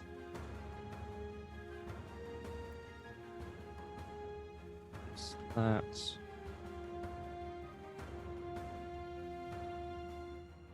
Oh, come on, roll 20. Give me a break. Hang on, that is right for cautious attack, right? -1 dice Yes, for yes. +3 combat defense. Yep. So it's 12. A 12 after his reckless attack is going to be 2 degrees of success, and it That's is 8. double. Oh, So is you're it? going to ignore 2 AR, 1 AR. Ignoring 2 AR. 8 damage, did you say? 8 damage. Yep. Okie dokie. And so you literally just kind of like stab through his abdomen. It catches just the edge of his torso, so his trunk. So he takes it like that skewer, and if that had been a better placed move, or you might even think that would take down a lesser man, but it kind of like he strikes, and just in that second he kind of looks at you with these glowing like bloodshot eyes, and he pushes you. He pushes you to pull the blade out of his body. And with a bit of blood kind of gushing out of that wound for just a moment, he then does take another. He tries to outmaneuver you. Okay. So he's going to take the maneuver action, and then he's going to take a regular standard attack action. So this is going to be a fighting test against your passive fighting. Right. Okay. This will be with just fighting, I think. 60. So if your fighting is 5, you're okay. If your fighting is 4, he's beat you. Fighting is 4. It's 16. My actual. All right. So he's passive. just beat you. So you might need to do a little bit of maths here. Yeah. Oh no. Okay. So you suffer -1 dice to all tests until the start of your next turn. Start of my next turn. It's got to be your turn, because if it's the start of my turn, it's pointless. Yeah, no, exactly. You know, it's like, what's the point? Yeah, that makes sense. I just worded that wrong. And then a standard attack. So it's kind of shoved you, knocks you a little bit off your feet, a little bit off your stance, but as you're adapting, he then comes in for another swing. So this is going to be fighting against combat defense.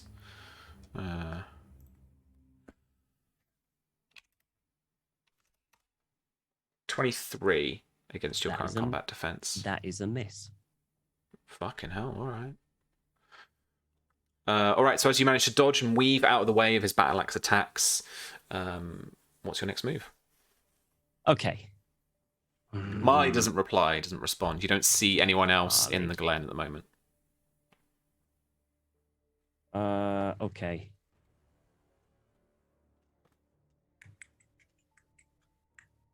Do I...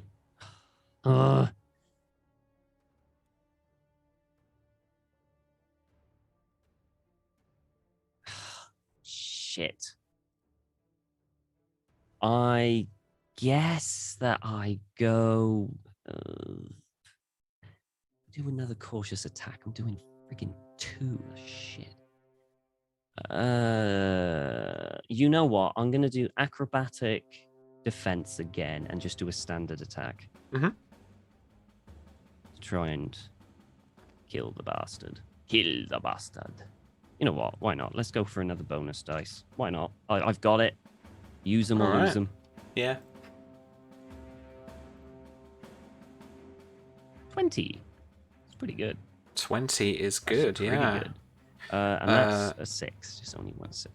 That is 3 degrees of success, and it is double his combat defense. 12 points of damage. Oof, okay. So what does this look like as you take out this Reaver? I like to think that with his kind of as I stabbed him once and he pushed me back, I kind of staggered but moved on to his heels, and he swung once and swung again, and I kind of dodged it, tried to dodge out the way, but the blade kind of the blade didn't hit, but the butt of the thing smashes into the side of Enzo, and he hits against the tree and staggered, and then the axe comes again, in which he dodges, and from behind he brings out his defensive dagger and just through the top of his thing as the axe is like embedded into the tree just by there, and he's like and just kind of kicks him off. With your back to that tree and you have a second just to catch your breath, you hear the sound of another ship coming along the shoreline. Better be her. I can't see anyone else. Not right now. Okay, I'm going to start making my way back to the shoreline, but quietly. And as you do, you can't help but glance to the sea, to the ocean, to see who is coming back up the shore. And you do see her. You see your cog, the Sapphire, coming up the shoreline into the bay. A massive smile, and he's just like, all right. Well, I hope they brought this swords and axes. We've got a lot of reasons to kill. And he's gonna wait until they come ashore, and then we're gonna go chop some reavers. Right. That's where we're gonna leave it with you, though. We are going to come back. I need to drown this out somewhere. There we go. We're going to come back to Faye. Back to the journey towards Highgarden. Another day's travel. And this one, a slightly more soggy day. For everyone else, for you inside your carriage, you are well protected from the elements. But you are then given a letter in the late afternoon. By who? Oh, yes. Hang on, I need to check.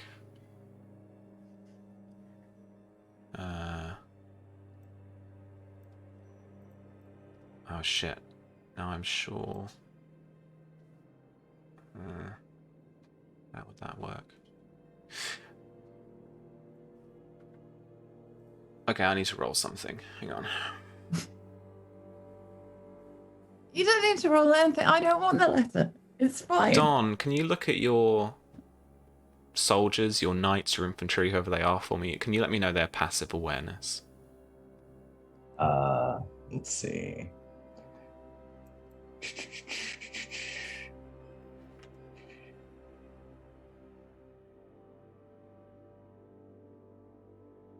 Passive is ×4. Yeah.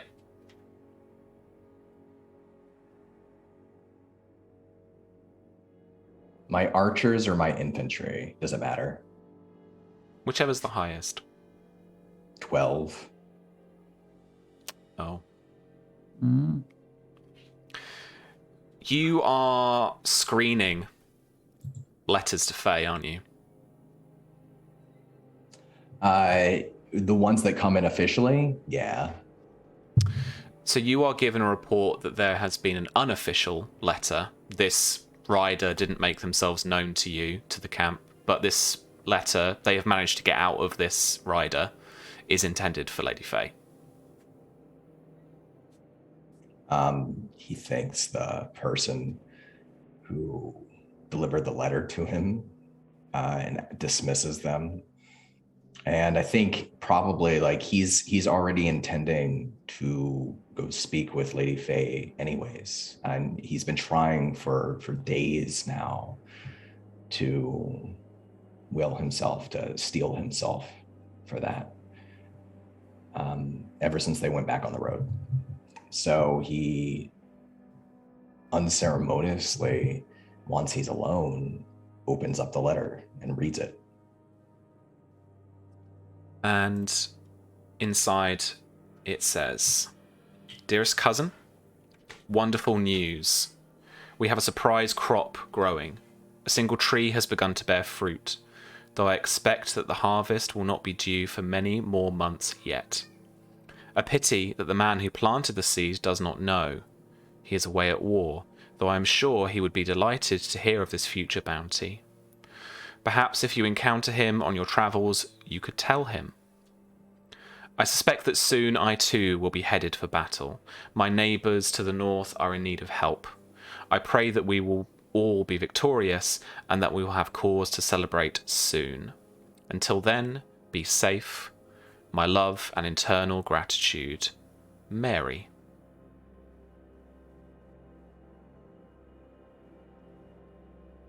He reads it once, he reads it twice, he reads it 3 times, and he has no idea what it means. Roll me a Welcome cunning. to spy school. Roll me a cunning logic check. It's really what he's good at. Do I have any bonus dice, any dice? You have 2 test die in your frame, Don. Oh, wow. Okay. Do you want to spend it on this, or do you want to save it to... Do I get to know the difficulty of this before I let me make that decision? It's not actually in a cipher, but I'm going to use it in a similar way. So that obviously kind of being written a little bit vaguely or in code, you're trying to work out what this means, because it doesn't sound right. It doesn't... No, I think he's aware that like this means this is obviously subtext, but he has no idea. When you examine a text written like, in a code, discern it. Okay. Decipher writings in a language in which you have a rank 3 or crack a simple code. Challenging 9. Difficulty 9. Difficulty 9. And what we'll do my usual trick. Every degree of success you get, you ask me a question and I'll answer truthfully. I'm going into battle probably like next session or so. Yeah. So just about. Part of me wants to save the test die for that, but the bigger part of me wants the juice. So I'm going to spend both test die on this roll. Okay, Don. I am very supportive of that. Please roll. Yeah. That's phenomenal. You said it's logic, right? Yeah, cunning logic. Oh, sorry, cunning decipher. There's a decipher skill, right? He is equally poor at both of those things. I thought he might It's be. okay. What are you doing? Roll 20. Come on.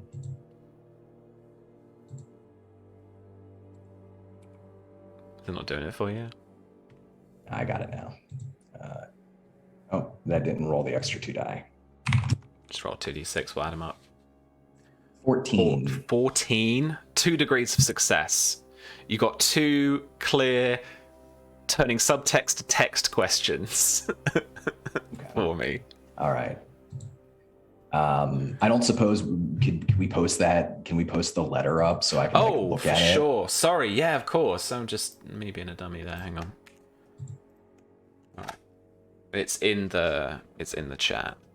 I'll also post it for the juice to Black Cat's Discord, Juicy Fruits. Oh, awesome. Question number 1.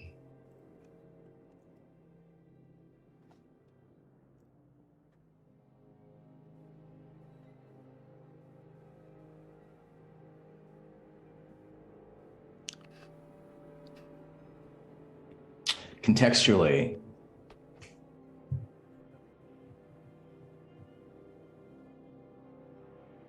what is... There's so many different things that a crop growing and a tree bearing fruit can mean, harvest can mean. But in the context of everything that's going on, the fact that this was a smuggled letter that got caught, what is this surprise crop growing?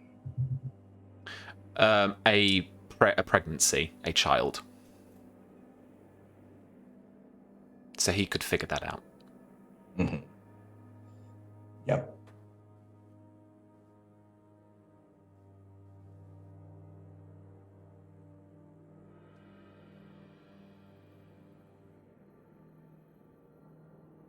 Who is Mary? Miria. It's a simple difference. And the fact that this is being sent to Faye, the fact that the talk of war and the talk of going north, you kind of knew of Miria's plans before, that she was going to go back to Ironwood, she was going to then try and travel north to try and hit Makar. It takes you a couple of reads, like you say, but actually by the end of it, you're like, no, this is really obvious. This is Miria. Yeah, and then once he figures out those 2 things, everything else clicks into place. But the lingering question in the back of his mind, why is Miria writing in secret code to Faye and sending it through my army lines when we are all allies here? So he folds the letter back up. He puts it back in its envelope. He doesn't bother to re-stamp it or anything, reseal it. And he'll stew on that until they camp that night, but he's going to go visit Lady Faye in camp. How would Lady Faye spend her evenings in camp before she retires to bed? If there is time to convince some of the men to set up an archery target, she's just going to be firing into a target. She needs something to take her mind off what the hell is going on. And I think she's probably been doing that every opportunity. They, paint a crappy target on a tree with a bit of, lime or quick lime or something. And so, yeah, Samuel, as you approach, you find Lady Faye firing arrows into the night and occasionally hearing the thunk of it hitting a tree. He's not dressed in his armor. He's wearing his green robes with that sort of like red cape that he fashionably throws over one shoulder in particular. He's taken the time to wash his face and he's had dinner with Mara, I'm sure. They've probably had lots of conversations about everything that's happened, everything that's going to happen, making plans for the days to come. and he would have definitely told Mara about the letter as well, for sure. But he folds that letter into a pouch on the side of his hip and brings it with him. He brings his bow and arrow, and he takes up a spot next to Lady Faye, and he says, would you care for some company tonight, Faye? If you wish. I do. Please, don't let me stop you. The next shot's yours. She'll finish. I think this will be like the last one in the current quiver. I'm going to fire it off just to see what happens because I'm curious. Oh yeah, roll it. Roll it, honey.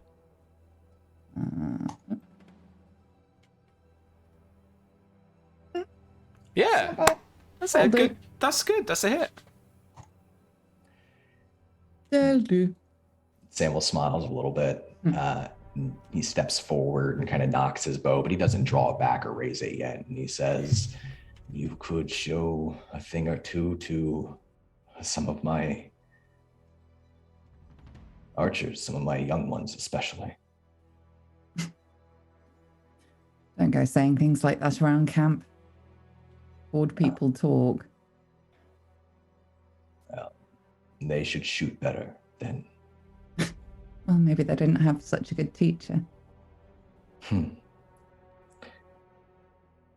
I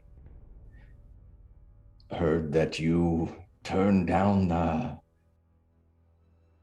very compelling proposal. Which one are we talking about?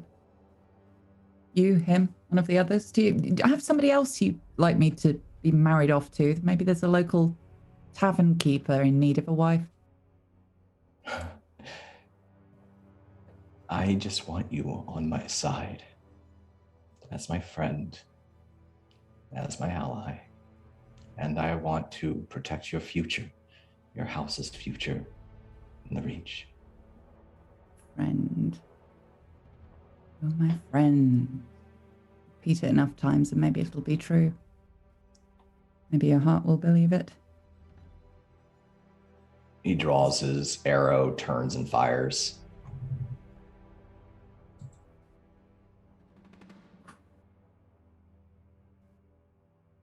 Uh, 23. From what you can see, Samuel bullseyes the target.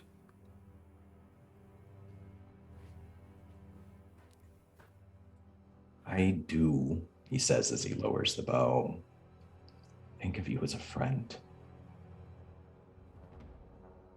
I don't have many people left that I care about that still care about me. I'm not saying that for pity. I'm just saying it because it's true.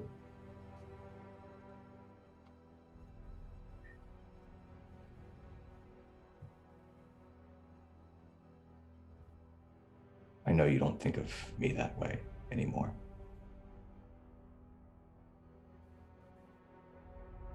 I try not to think about you in any way.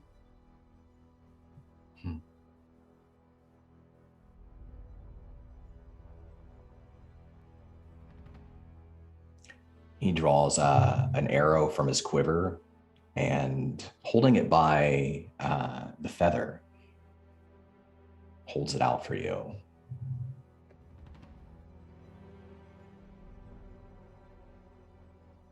She'll take it, but it feels strangely intimate being this close. She's deliberately been keeping distance between them.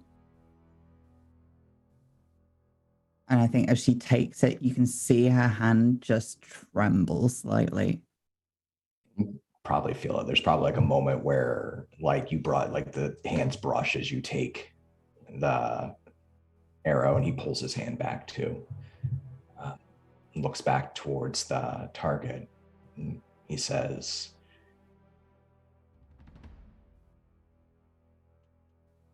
there is no one left now in my family, Faye. Just Mara and I.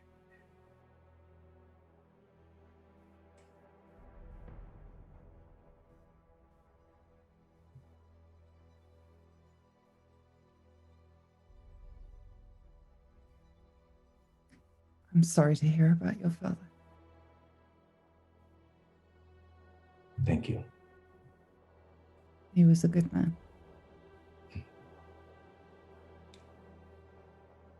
He was a reasonably good man. Maybe that's all we can hope for these days.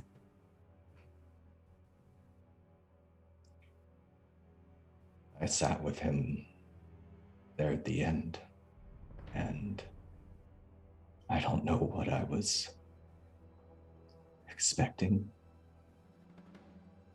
That somehow, like in a storybook, his last words, he'd tell me that he loved me, or that he was proud of me, or even give me any kind of reassurance that I've been doing the right thing. But he did not. I think I might have broken his heart with the truth. And imagining that being how he died has been weighing on me for the past several days while you wrote.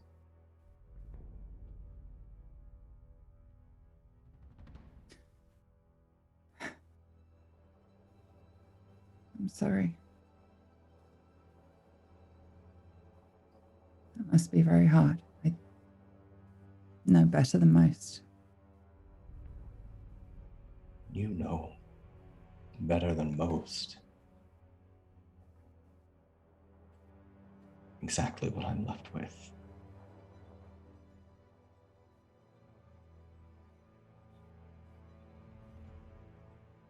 She'll squeeze his hand slightly.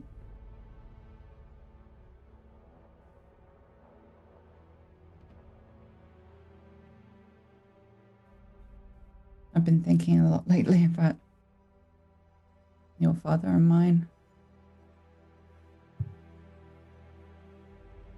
About what it takes to make a house, to keep it flourishing, to help it survive.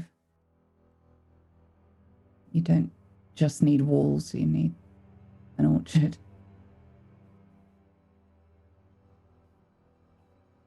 Maybe that's why they paired us. Maybe they saw it. One of us so good at building walls and the other providing the sustenance that keep the people alive.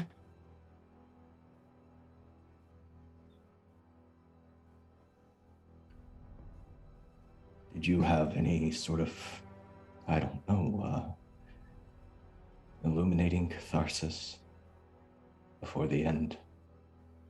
Anything you hold on to? There's nothing.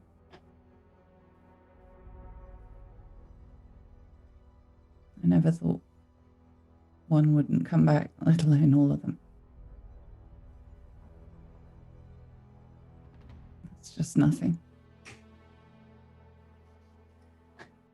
So I can only go through life guessing, I suppose. If I'm doing the right thing, if I'm making him proud, if the things he made me promise before he left even matter anymore. Would he have changed his mind?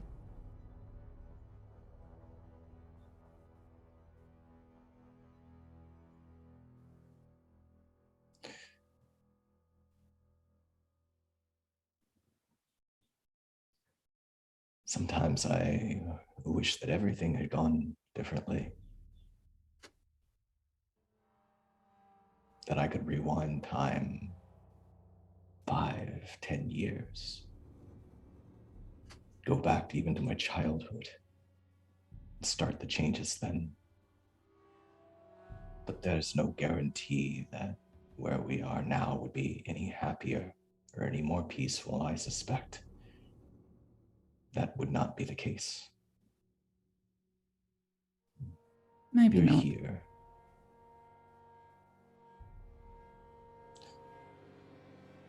You're here. And I'm glad you're here.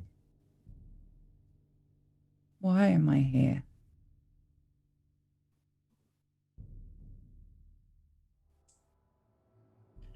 You're here because you're my friend. Because I care about you. If you cared about me, you would have fought. I've seen you fight for the things you want.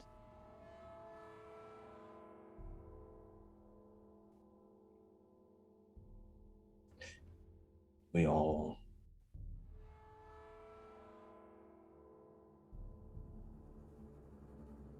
make prideful decisions. And I can't lie and say that when my pride is hurt, I act out rashly or consider my actions fully. It's not one of my strengths. That doesn't mean I don't care. That just means that I am only a reasonably good man. If that.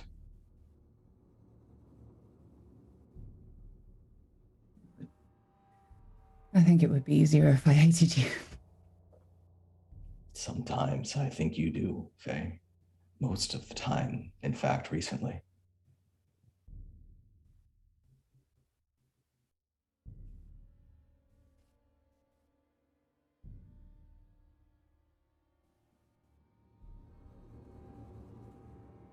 I don't know what you want me to say.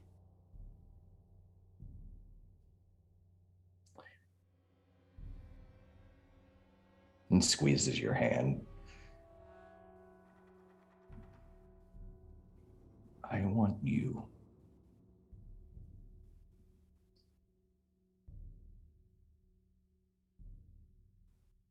to join us entirely. She'll pull her hand away from his. So that we can have some sort of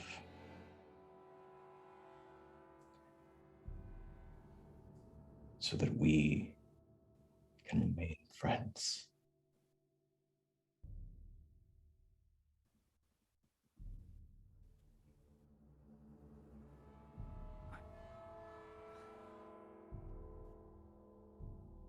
If you're going to turn on me, Sam, I'll do it quickly.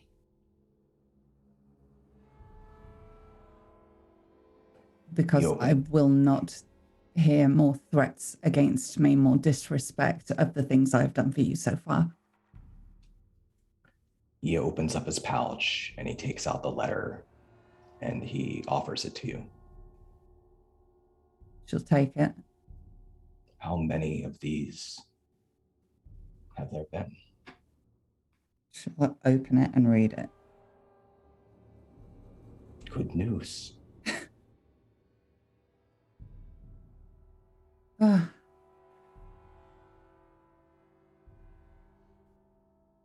Good news that my judgment is not always. Yes. Very good news.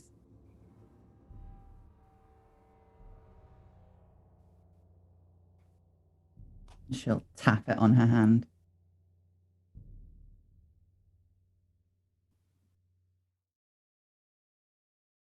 You read this? I did. We should tell him.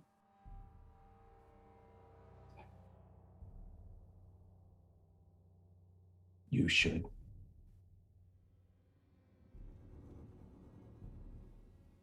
All right.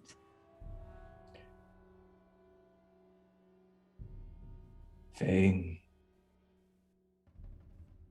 I want you to send for your armies to join us at Highgarden.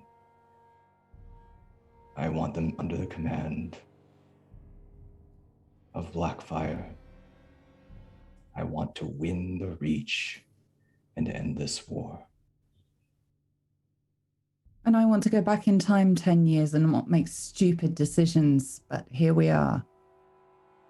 We can't do anything about the decisions we made 10 years ago.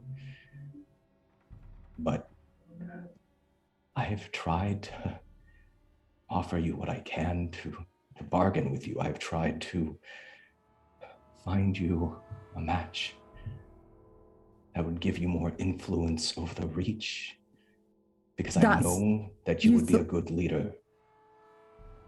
You thought you were doing me a favor? Matching me with a band I barely know.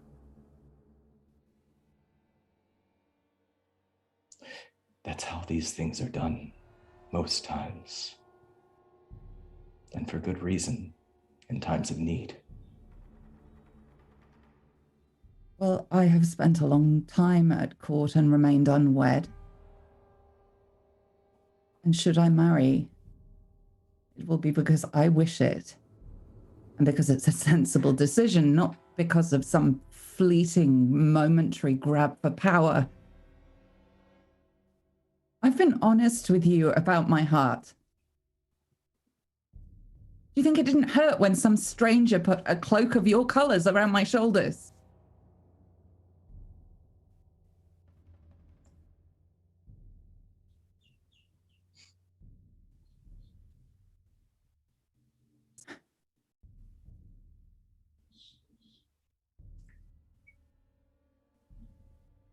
I care for you, Faye.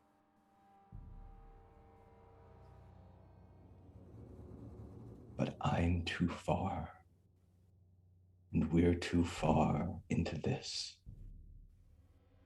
to let any decision keep us from doing what's necessary to win this war and save the Reach.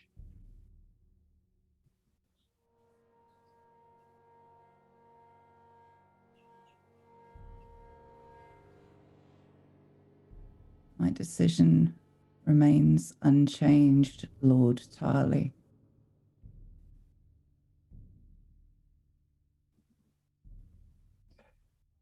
Now take your fine words and your caring and use them to put an heir in your wife.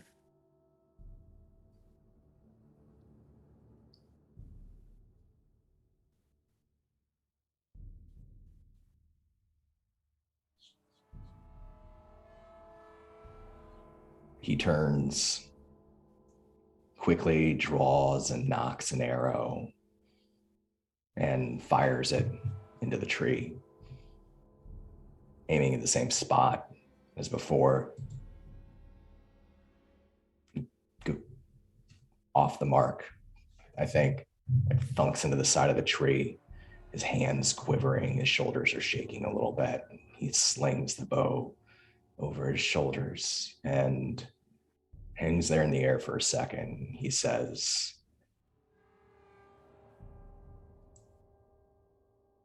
"My father was very fond of you.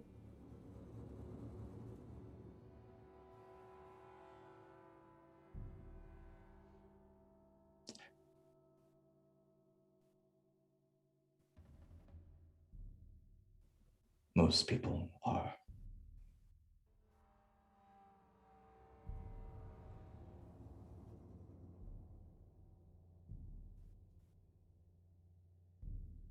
Sorry.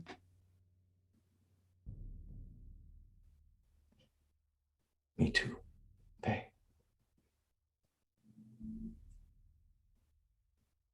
And he turns and walks away to seek out Gregor. That's where he goes. And he takes another letter out of his pouch and puts it in his hands. Okay. That, I think, is where we will wrap up for tonight, as we are slowly running out of time. But we will catch up with what exactly that letter is and what all this means next time, friends. All right. Woo. What juice, as usual. Beautiful, beautiful stuff.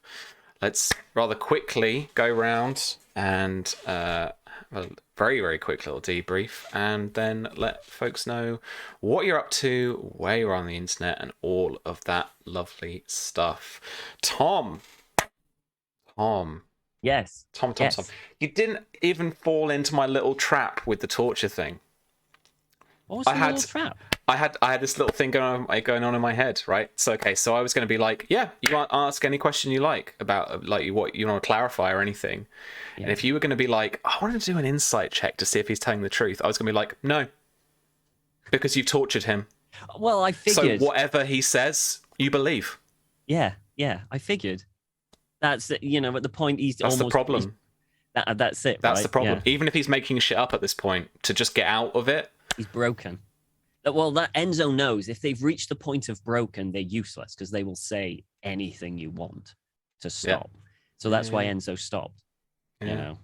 Otherwise I would have just been hitting the cadaver, really. But no. Nice. Okay. Yeah. But it was good fun. And see, Susie, I told you the sapphire was real. It's just a cardboard cutout moving. It's just a cardboard cutout with a few people just going like that. Yes. It was a lot of fun. I was almost killed. No, I wasn't almost killed, but I did go down to 6 health.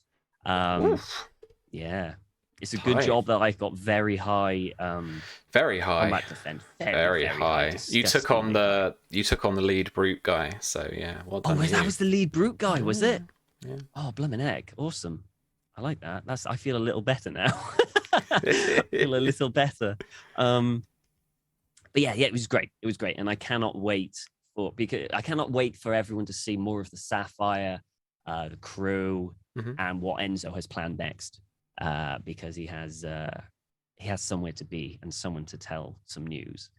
So it's pretty obvious where he's going. But how he's going to get there and everything would be quite interesting. So I can't wait till next week. Sweet. Myself, I don't really do a lot. I do on Tuesdays, I'm on Susie's channel most of the time for Phasmo. Otherwise, I'm kind of like here Thursdays, playing this. Yeah. However, I did do, if you're interested in like audiobooks and stuff, I have a YouTube channel, and I did an audiobook of a short story in Dragon Age Tevinter Nights. So it's called Down Among the Dead Men, which is about Navarra and then Mortalitazi. And it's an area of Dragon Age that hasn't really been like explained in the game. So if you're interested in the lore and stuff, it really explains more. And it was pretty good. I thought I did an all right job at it, considering, it's over an hour long though. Okay. It's a fair old chunk. It's a podcast stuff. Kind of like podcasty kind of. Yeah, you can check that out. Yeah, apart from that, that's it for me. Nice. Thanks so much. Millie. Hi. Shouldn't have been an intrigue. Should have just been chatter. But you got him. That was gloriously unsatisfying.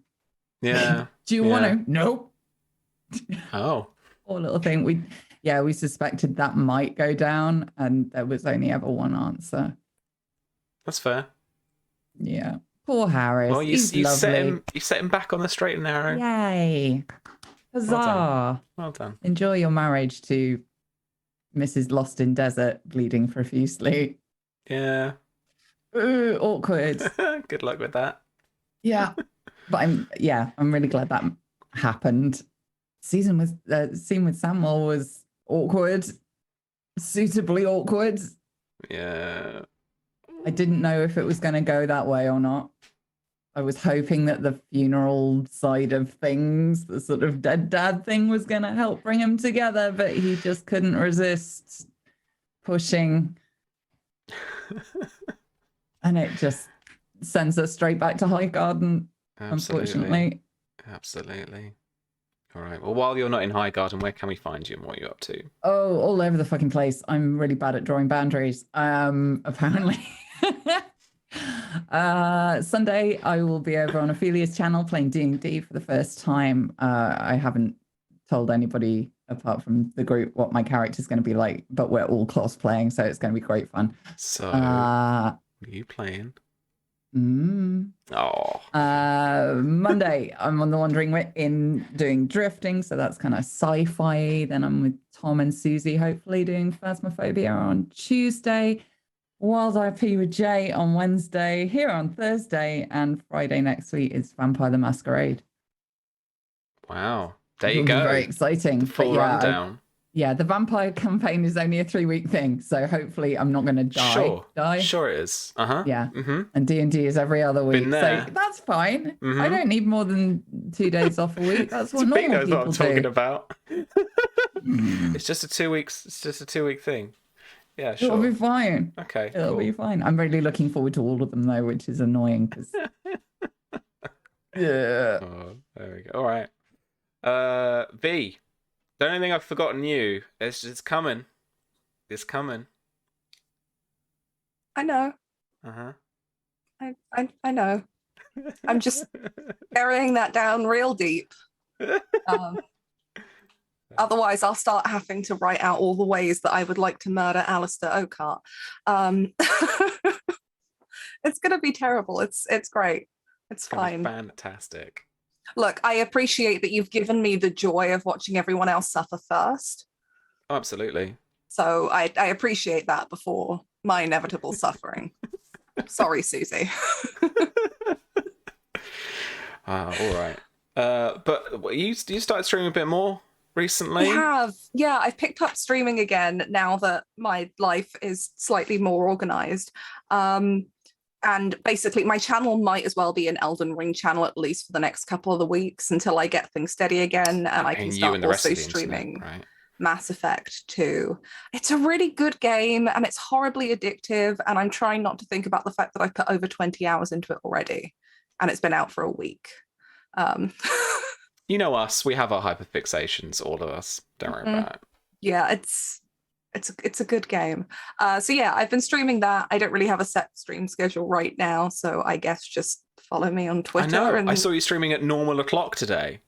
Yeah, I was awake on GMT time today, which doesn't really happen because I live on EST. But wow. Yeah. Cool.